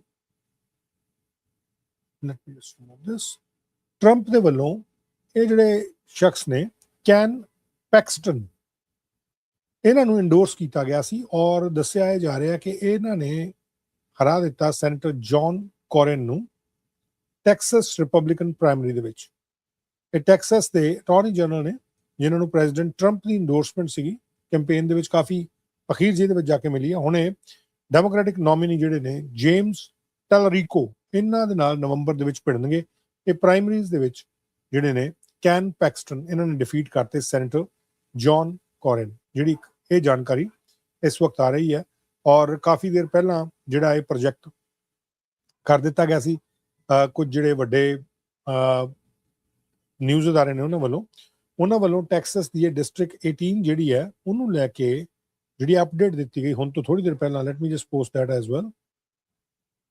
ਉਹਨਾਂ ਵੱਲੋਂ ਜਿਹੜੀ ਪੋਸਟ ਕੀਤੀ ਗਈ ਇਨਫੋਰਮੇਸ਼ਨ ਉਹਦੇ ਚ ਆ ਜਿਹੜਾ ਨਤੀਜਾ ਸਾਹਮਣੇ ਆਇਆ, ਡਿਸਟ੍ਰਿਕਟ 18 ਦੀ ਹੈ। Light me just tell you ਜਿਹੜੀ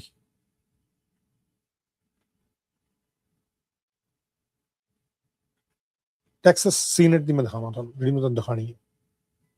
ਮੇਰੇ ਖਿਆਲ ਨਾਲ ਮੇਰੇ ਕੋਲ ਗਲਤ ਲੱਗ ਗਈ, ਲੇਕਿਨ ਮੈਂ Texas senate the ਦਿਖਾਣੀ। Yes, this one. So 63% ਜਿਹੜੀਆਂ ਤੋਂ ਜ਼ਿਆਦਾ ਉਹ ਕੈਨ ਪੈਕਸਟਨ ਦੇ ਕੋਲ ਗਈਆਂ ਰਿਪਬਲਿਕਨ, ਔਰ ਰਿਪਬਲਿਕਨ ਇਨਕੰਬੈਂਟ ਜੌਨ ਕੋਰਨਨ 36.2% 36.2% ਇਹਨਾਂ ਨੂੰ ਪਈਆਂ। ਸੋ ਕੈਨ ਪੈਕਸਟਨ ਨੂੰ ਕਾਫੀ ਦੇਰ ਬਾਅਦ ਜਾ ਕੇ ਜਿਹੜਾ ਉਹ ਆਸ਼ੀਰਵਾਦ ਜੇਕਰ ਕਹੀਏ ਕਿ ਉਹ ਮਿਲਿਆ ਸੀ, ਲੇਕਿਨ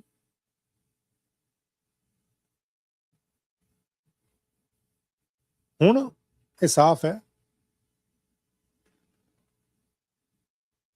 ਹੁਣ ਇਹ ਸਾਫ਼ ਹੈ ਕਿ ਇਹ ਹੁਣ ਅੱਗੋਂ ਨਵੰਬਰ ਦੇ ਵਿੱਚ ਜਿਹੜੇ ਦੂਜੇ ਲੀਡਰ ਨੇ ਉਹਨਾਂ ਦੇ ਨਾਲ ਭਿੜਨਗੇ। ਇਹਦੇ ਨਾਲ ਹੀ ਯੂਐਸ ਦੀ ਜੁੜੀ ਹੋਈ ਇੱਕ ਹੋਰ ਖਬਰ ਜਿਹੜੀ ਤੁਹਾਡੇ ਨਾਲ ਸਾਂਝੀ ਕਰਨੀ ਹੈ, ਵਿਚ ਇਜ਼ ਇੰਪੋਰਟੈਂਟ ਐਜ਼ ਵੈਲ, ਉਹ ਹੈਗੀ ਹੈ ਅੱਜ JD ਵੈਂਸ ਨੇ ਕੁਝ ਐਲਾਨ ਕੀਤੇ। JD ਵੈਂਸ ਜਿਹੜੇ ਉੱਥੋਂ ਦੇ ਵਾਈਸ ਪ੍ਰੈਜ਼ੀਡੈਂਟ ਨੇ,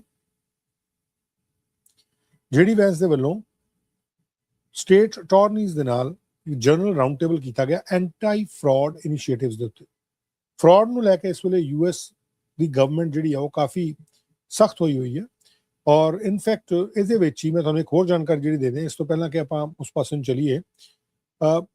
ਜਿਹੜੀ ਹੋਮਲੈਂਡ ਸਿਕਿਉਰਿਟੀ ਹੈ ਅਮਰੀਕਾ ਦੀ, ਹੁਣ ਬਹੁਤ ਸਖਤ ਹੋ ਗਏ, ਜਿਹੜੇ ਅਮਰੀਕਨਸ ਆ ਉਹ ਬਹੁਤ ਸਖਤ ਹੋ ਗਏ। ਹੋਮਲੈਂਡ ਸਿਕਿਉਰਿਟੀ ਦੇ ਵੱਲੋਂ ਲੋਕਾਂ ਨੂੰ ਕਿਹਾ ਜਾ ਰਿਹਾ ਕਿ ਜਿਹੜੇ ਇਲੀਗਲ ਏਲੀਅਨਸ ਨੇ, ਜਿਹੜੇ ਅਮਰੀਕਾ ਦੇ ਵਿੱਚ ਗੈਰ ਕਾਨੂੰਨੀ ਤਰੀਕੇ ਦੇ ਨਾਲ ਰਹਿ ਰਹੇ ਆ, ਉਹ ਕਹਿੰਦੇ ਆਪਣੇ ਆਪ ਨੂੰ ਸੈਲਫ ਡਿਪੋਰਟ ਕਰ ਦਿਓ। ਜੇ ਤੁਸੀਂ ਸੈਲਫ ਡਿਪੋਰਟ ਕਰਦੇ ਹੋ ਤਾਂ ਤੁਹਾਨੂੰ ਇੱਕ ਬੋਨਸ ਦਿੱਤਾ ਜਾਏਗਾ। We will provide you a bonus. ਉਹ ਬੋਨਸ ਕੀ ਹੈ? ਉਹ ਬੋਨਸ ਹੈ ਕਿ ਤੁਹਾਨੂੰ $2600 ਜਿਹੜੇ ਆ ਉਹ ਦਿੱਤੇ ਜਾਣਗੇ। ਤੁਸੀਂ ਉਹਦੀ ਟਿਕਟ ਵਿਕਟ ਲਓ ਔਰ ਉਹਦੇ ਨਾਲ ਤੁਸੀਂ ਐਗਜ਼ਿਟ ਬੋਨਸ ਲੈ ਕੇ ਤੇ ਉੱਥੋਂ ਨਿਕਲ ਜਾਓ। ਇਹ ਹੋਮਲੈਂਡ ਸਿਕਿਉਰਿਟੀ ਦੀ ਵੈਬਸਾਈਟ ਹੈ ਜਿਹੜੀ, ਉਹਦੇ ਉੱਤੇ ਇਨਫੋਰਮੇਸ਼ਨ ਦਿੱਤੀ ਗਈ ਹੈ। Can see yourself, Homeland Security, the website, an official website of the United States government. ਇਹਦੇ ਵਿੱਚ ਕੀ ਲਿਖਿਆ ਗਿਆ, ਔਰ ਇਹ ਸਾਰੀਆਂ ਭਾਸ਼ਾਵਾਂ ਦੇ ਵਿੱਚ, ਤੁਸੀਂ ਕਿਸੇ ਵੀ ਭਾਸ਼ਾ ਦੇ ਵਿੱਚ ਇਹਨੂੰ ਦੇਖ ਸਕਦੇ ਹੋ। Notice, CBP Home is now granting an exit bonus of $2,600 to those who self-deport. ਜਿਹੜੇ ਸੈਲਫ ਡਿਪੋਰਟ ਹੋਣਗੇ ਉਹਨਾਂ ਨੂੰ $2600 ਅਮਰੀਕਾ ਦੇ ਵੱਲੋਂ, ਅਮਰੀਕਨ ਜਿਹੜੀ ਸਰਕਾਰ ਹੈ ਉਹਦੇ ਵੱਲੋਂ ਦਿੱਤੇ ਜਾਣਗੇ। ਕਿਸ ਤਰੀਕੇ ਨਾਲ? ਉਹ ਕਹਿੰਦੇ assistance to voluntarily self deport. Department of homeland security is using the CBP home mobile app to incentivize the voluntarily self departure of aliens illegally in the United States. ਜਿਹੜੇ ਉੱਥੇ ਗਲਤ ਤਰੀਕੇ ਦੇ ਨਾਲ, ਇਲੀਗਲ ਤਰੀਕੇ ਨਾਲ ਰਹਿ ਰਹੇ ਆ, ਉਹ ਆਪਣੇ ਆਪ ਨੂੰ ਸੈਲਫ ਡਿਪੋਰਟ ਕਰ ਦੇਣ, ਮਤਲਬ ਆਪਣੇ ਆਪ ਹੀ ਮੰਨ ਜਾਣਗੇ, ਚੱਲ ਜਾਂਦੇ ਆ। ਉਹ ਕਹਿੰਦੇ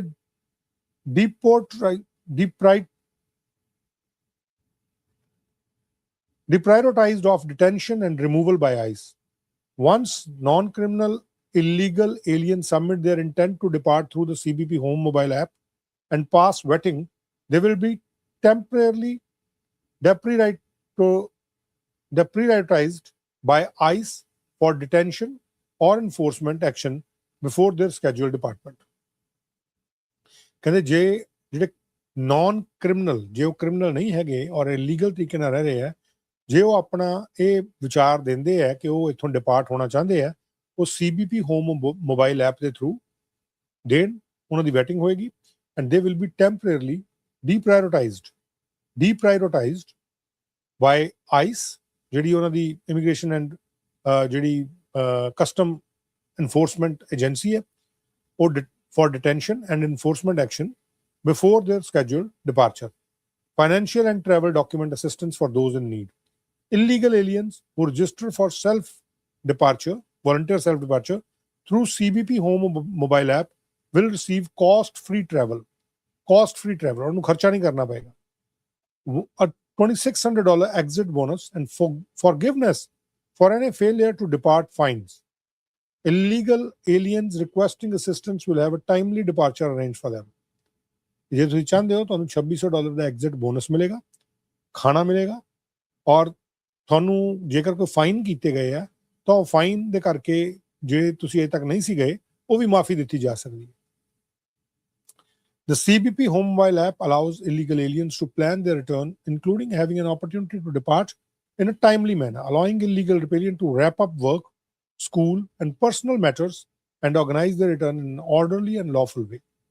So basically, ਤੁਹਾਡੀ ਇਨਫੋਰਮੇਸ਼ਨ ਉਹਨਾਂ ਨੇ ਸਾਰੀ ਲੈਣੀ ਹੈ ਜਿਹੜੇ ਲੋਕ ਇਲੀਗਲ ਤਰੀਕੇ ਨਾਲ ਰਹਿ ਰਹੇ ਆ ਤੁਸੀਂ ਕਿੱਥੇ ਰਹਿ ਰਹੇ ਹੋ ਤੁਸੀਂ ਕਦੋਂ ਛੱਡ ਕੇ ਜਾਓਗੇ ਤੁਹਾਡਾ ਉਹ ਪੂਰਾ ਸਕੇਜੂਲ ਜਿਹਾ ਤੁਸੀਂ ਦਿਓਗੇ ਕਿ ਭਾਈ ਮੇਰਾ ਆਹ ਕੰਮ ਹੈ ਇੱਥੇ ਆਹ ਖਤਮ ਹੋਣਾ ਅਜੇ ਮੈਂ ਇਸ ਤਰੀਕੇ ਨਾਲ ਉੱਥੋਂ ਨਿਕਲਣਾ ਚਾਹੁੰਦਾ ਜਾਂ ਨਿਕਲਣਾ ਚਾਹੁੰਦੀ ਹਾਂ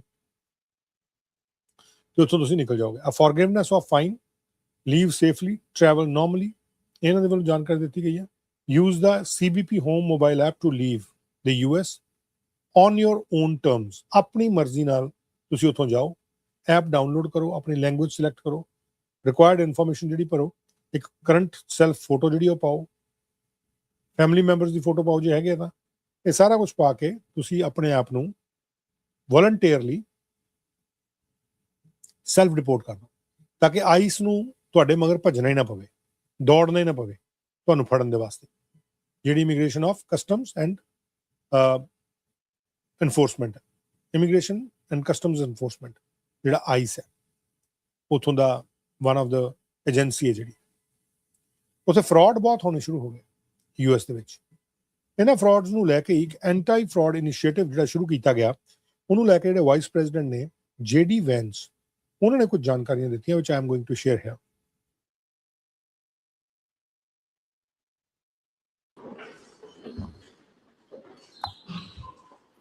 Okay, so what we're going to do is make some introductory remarks from me, from Andrew Ferguson, and from Stephen Miller, and then we'll kick out the press and have the real conversation. But first, let me say thanks to all of you for being here. Very gratified and proud of the fact that we have 15 different state AG offices represented here today who are focused on helping us in combating fraud all over our government. And let me be very brief here about what we're trying to do here. So one of the things we've realized in combating fraud is that the resources of the federal government, while vast, can be supplemented and aided by a lot of the people who know best what's happening in their states, which is the attorneys general represented here today. And they have a lot of legal resources. They have a lot of prosecutorial resources. And of course, they have the desire to prevent fraud as much as we do. And so I appreciate these leaders for being here because we're going to work together, state and federal government, to try to combat fraud. I'm particularly gratified here that this is not a partisan effort. I believe we have a couple of representatives from the attorney generals in Connecticut and Oregon. And as I've said repeatedly, this should not be a partisan effort. Everybody should care about fraud. Everybody should care about rooting out fraud. Everybody should care about saving the American taxpayers' money. And importantly, everybody should care about actually protecting the programs that only work and are only properly funded if the money funding those programs isn't being stolen by fraudsters. So let me just recap for the benefit of our friends of the media. In just 2 months, we've exposed billions of dollars in benefits that have been stolen from the American people. We've referred over $22 billion in fraudulent small business loans back to the Treasury for collection. We deferred more than $1.3 billion in fraudulent Medicaid reimbursements that were coming from various states, particularly California. We put a 6-month hold on enrollments for new hospice and home health care providers because so many of the newer hospice providers were not actually providing hospice services, but were just focused on fraud. So we're going to cut that out for a little bit and try to get to a place where we can actually certify that the people providing hospice services are actually providing those very necessary and important services. We recovered taxpayer funds from the $135 billion stolen after the floodgates were open in the immediate aftermath of COVID. We have found $6.3 billion in suspected fraudulent government contracts, which were mostly awarded during the last administration, and that has stopped. And finally, we blocked $60 million in student aid fraud that should have gone to young people trying to get an education, but instead we're going to fraudsters. And I think the theme here of the Anti-Fraud Task Force up to this point has really been that we're protecting two classes of victims here. We're protecting the American taxpayers who shouldn't have their money stolen by fraudsters. And of course, we're protecting the people who need these services. Fraud is not a victimless crime. This is not somebody gets to make some money for violating the law, and otherwise it's not a big deal. This is people who rely on critical services, students who rely on student loan services, sick people who rely on hospice care, a number of small businesses who rely on the availability of these loans so that they can grow their business and hire people. All of these people All of our fellow Americans have been taken advantage by fraudsters, and the task force is here to stop it. So without further ado, let me kick it over to Andrew Ferguson, who's going to talk a little bit about how we're going to work with these state attorneys general. And it's attorneys general, right? Not attorney generals. It's very counterintuitive. We got to change this. Maybe the group here together, we got enough of a critical mass of attorneys generals to change it. But Andrew, attorneys general, I'm never going to be able to get that right. And the media, of course, is going to make fun of me for it. Andrew, over to you. Thank you. Thank you, Mr. Vice President, and welcome to all the state attorneys general. I'm very grateful you traveled all this way to discuss one of the most pressing problems this nation confronts. When I was Solicitor General of Virginia, I served alongside many of you and fought against the Biden administration to protect our border, our religious liberty, and our right to keep and bear arms. And today we're here to talk about another problem that we need to partner with you to fight, that the Obama administration and Biden administration made much worse, which is widespread fraud against our benefits programs. Our benefits programs and our whole society was designed for a high trust people. The American people rightly expect that their fellow citizens will deal with them and with the government honestly and fairly. That's why for up until the last decade or so, shelves in our grocery stores and our pharmacies were open and readily accessible. We weren't accustomed to seeing security guards outside of banks or jewelry stores. We didn't have to worry about organized retail theft or industrial scale scammers of the type you all protect your citizens from every day. Nor did we have to worry about piratical fraudsters raiding our benefits program. But sadly, that is no longer true.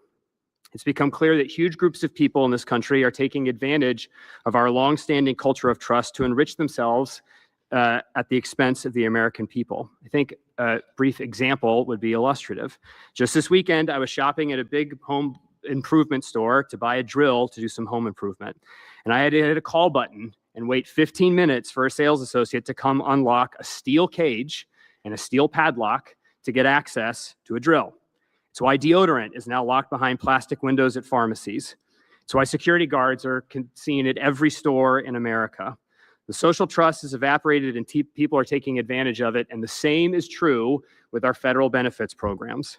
Huge segments of the population have decided to take advantage of this generosity and trust of American citizens through deception and fraud, and billions of dollars each year leave our programs into the hands of pirates, fraudsters, scammers, and gangs who treat American generosity as little more than a get-quick-rich scheme. We shouldn't have to live this way. American people are right to long for a period where we could trust each other, but while we are living this way, the government must act now to protect American citizens and their social programs. That is why President Trump has focused on this issue, and that is why the president selected the Vice President of the United States, a man who sits atop the rest of the government to coordinate the entire federal government's efforts to stop fraud in all of our benefits programs. And that requires us to do two things. First, we have to build protections within the programs to make sure taxpayer dollars don't enter the hands of fraudsters. That's what the task force under the vice president's leadership has been doing for months. With our agency partners, we've uncovered tens of billions of dollars in fraud and prevented billions from going out the door into the pockets of fraudsters. For agencies that had robust anti-fraud systems that the Biden administration turned off, the task force and the agencies have turned them back on and prevented billions of dollars from leaving the agencies. And for the agencies that didn't have those systems, the task force has come alongside them and harnessed the power of American AI innovation to build automated systems to keep that money in the agency. It saves thousands of man hours every year and billions of dollars that otherwise would exit the agencies and enter the hands of fraudsters. But the second thing we must do, and the reason we brought you all here, is that we must restore deterrence by finding, prosecuting, and punishing fraudsters. Unless fraudsters believe that there will be consequences attached with attacking America's benefits programs, they will keep doing it. Our fraud detection systems will stop much of it, but cannot stop it all. The only way to defeat the fraudsters is by making sure that they know, every single one of them, that if they try to commit fraud, they will be pursued, arrested, prosecuted, and jailed. And that is why the Department of Justice has created the brand new National Fraud Enforcement Division to coordinate the federal government's anti-fraud law enforcement efforts along with the task force and the Homeland Security Council. And this is where you come in. The federal government wants to partner with all of you to combat this fraud. All of you controlled your state Medicaid fraud control units. All of your Medicaid fraud control unit lawyers are on the front line of the war against fraud. It is extremely important that they be effective, ready to fight as much fraud as they can, and that's why HHS will be conducting a thorough review of all of your Medicaid fraud control units to ensure that the nearly $500 million that the American taxpayers give you every year to fight fraud will be used to fight as much fraud as possible. Now, in a moment, the head of the Fraud Division, Assistant Attorney General Colin McDonald, will explain all of the ways that state AGs and DOJ can partner to coordinate and cooperate and put as many fraudsters in jail as possible. But before I close, I just want to remind all of us why this really matters. This isn't just about restoring social trust in America. This is about saving these programs so that your constituents who have paid for them can actually use them when they need them. Fraud is bleeding these programs dry. We've seen countless of examples in this task force of Americans trying to use their benefits they've been paying for decades, only to find out that some fraudster has stolen those benefits and they're not available to them anymore. Just last week, the Department of Justice, under Assistant Attorney General McDonald's leadership, indicted 15 fraudsters in Minnesota. There, the fraud had gotten so bad that a major program designed to protect Americans from homelessness, including veterans, had to be shut down. It was so riddled with fraud, it could not be maintained. Your constituents are American citizens paying for these programs. They expect these programs to be there when they need them, and unless we stop the fraud, these programs will not be around in their current form for your constituents to use when they hit hard times, just as they've wanted to make them available for their neighbors in the same circumstances. So I encourage all of you, partner with us, partner with the department, partner with the task force, make your Medicaid fraud control units the elite fraud-fighting forces that they are intended to be. And with that, I'll turn it over to the Deputy Chief of Staff and Homeland Security Advisor, Stephen Miller.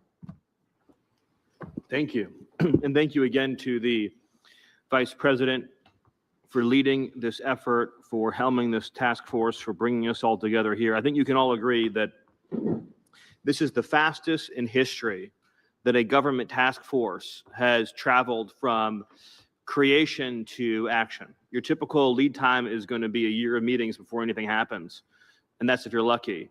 And within weeks of this task force being established, we've seen the largest ever slate of indictments, recovered funds, search warrants, raids, seizures, investigations, and new legal actions to stop, disrupt, and prevent fraud. What we've learned, which is not surprising to those of us who've spent some time in this area, is that fraud is every bit as bad as President Trump said it was, and even worse. So in other words, everything we found either confirms our worst fears or exceeds them. That's the bad news. The good news is that the best team in government under the leadership of Vice President Vance has been assembled to deal with it. And of course, one of those men who you'll hear from in a second is sitting to my right here, the Associate Attorney General for Fraud Enforcement, Colin McDonald. But before I yield the floor, I do want to just touch on one of the points that Andrew hit on in his remarks. All of the systems in our country, whether you're talking about voting, whether you're talking about entitlements, whether you're talking about welfare benefits, were set up based on the honor system. They're set up based on the idea that you could trust the average person through their own morality to abide by the rules and comply with the law. And so the way most welfare works in most states and most places is we take your word for it. If you fill out a piece of paper and you say your kids are hungry, you are going to get food stamps. We don't check as a country if you even have kids. The fact is basic as that. We don't even check if you even have children. You will just start getting the checks. And so what's happened to our country is we became a society, as we've seen with the Somali refugee problem in Minnesota, where you have a large number of people that are not following the honor system. They're not playing by the rules. They're not abiding by our laws. And the amount that has been fleeced from us is in the hundreds of billions of dollars. I believe, based on what I've seen and what I've heard, is that we could balance the federal budget if the only dollars that went out of the Treasury went to individuals who were properly, lawfully, correctly eligible to receive them. And that ultimately is going to be what we have to do as a country. In the meantime, because of the Vice President's leadership, you are seeing the most muscular, robust, aggressive, dedicated, determined, and speedy effort to shut down criminal fraud that has not only ever occurred in the history of this country, but in any developed nation. So thank you. Thanks, Stephen. Colin. Thank you, Mr. Vice President. 50 days ago today, Acting Attorney General Todd Blanche announced the creation of the National Fraud Enforcement Division at the Department of Justice. And today, 50 days later, the Fraud Division has announced 450 major fraud events occurring across the country, from charges to convictions to sentences. We are off to a rapid start to protect you, the American taxpayer, and ensure that your dollars stay where they belong, and that is in your pocket. When an individual's money is stolen, that individual takes it personally and does everything they can to recover their money. This task force, under the Vice President's leadership, we are here to take it personally every time someone decides to rob the United States of their money. We are here to take it personally when someone decides to take money from a program designed to give money, food, health care to the needy, the sick, and the elderly. That is what the Fraud Division is here to do. It's to take it personally for you, the United States of America, when your money is stolen. In the last 50 days, our work includes the unprecedented charges against 15 defendants for Medicaid fraud schemes in Minnesota. It includes charges in a $650 million sober homes Medicaid fraud scheme in Arizona. It includes a guilty plea in a $270 million Medicaid fraud scheme in California. Those are just a few of the successes of the Fraud Division and the Department of Justice in the last 50 days. And we're only getting started. This is just the beginning of our fight against fraud, and that's where these partners come into play, because we need your help.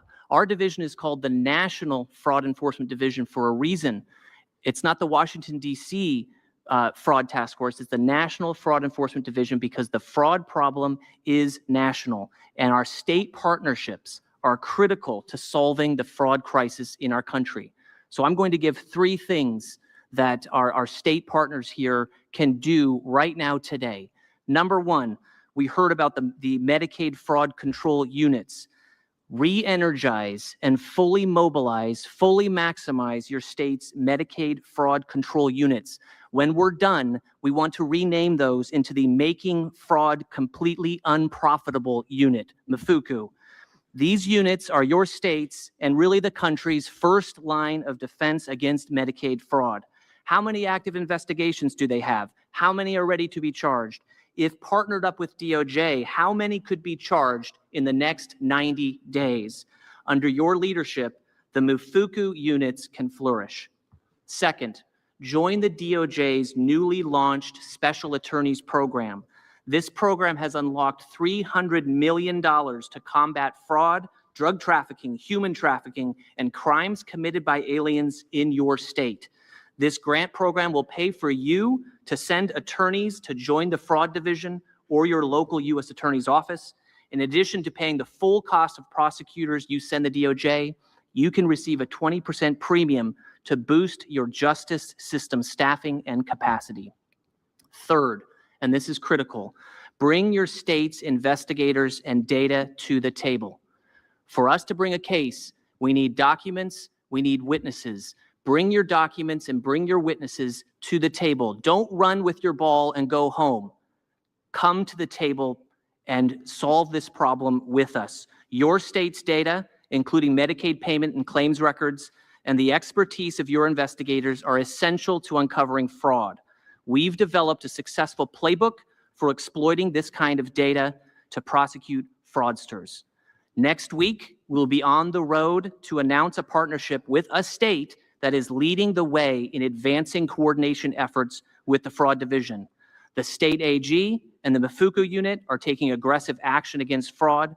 The state auditor, the state AG, and county prosecutors will be participating in our special attorney program, and the state treasurer and secretary of state are joining a statewide benefits fraud task force comprised of federal and state partners, which will be chaired by the U.S. Attorney's Office. And we invite you all to join us in similar efforts. It is our mission to combat fraud, no matter how big, no matter how small, no matter how hard, hold criminals accountable, protect victims of crime, and restore trust in our government. Come join us in the nationwide fight against fraud. We are ready to partner with you.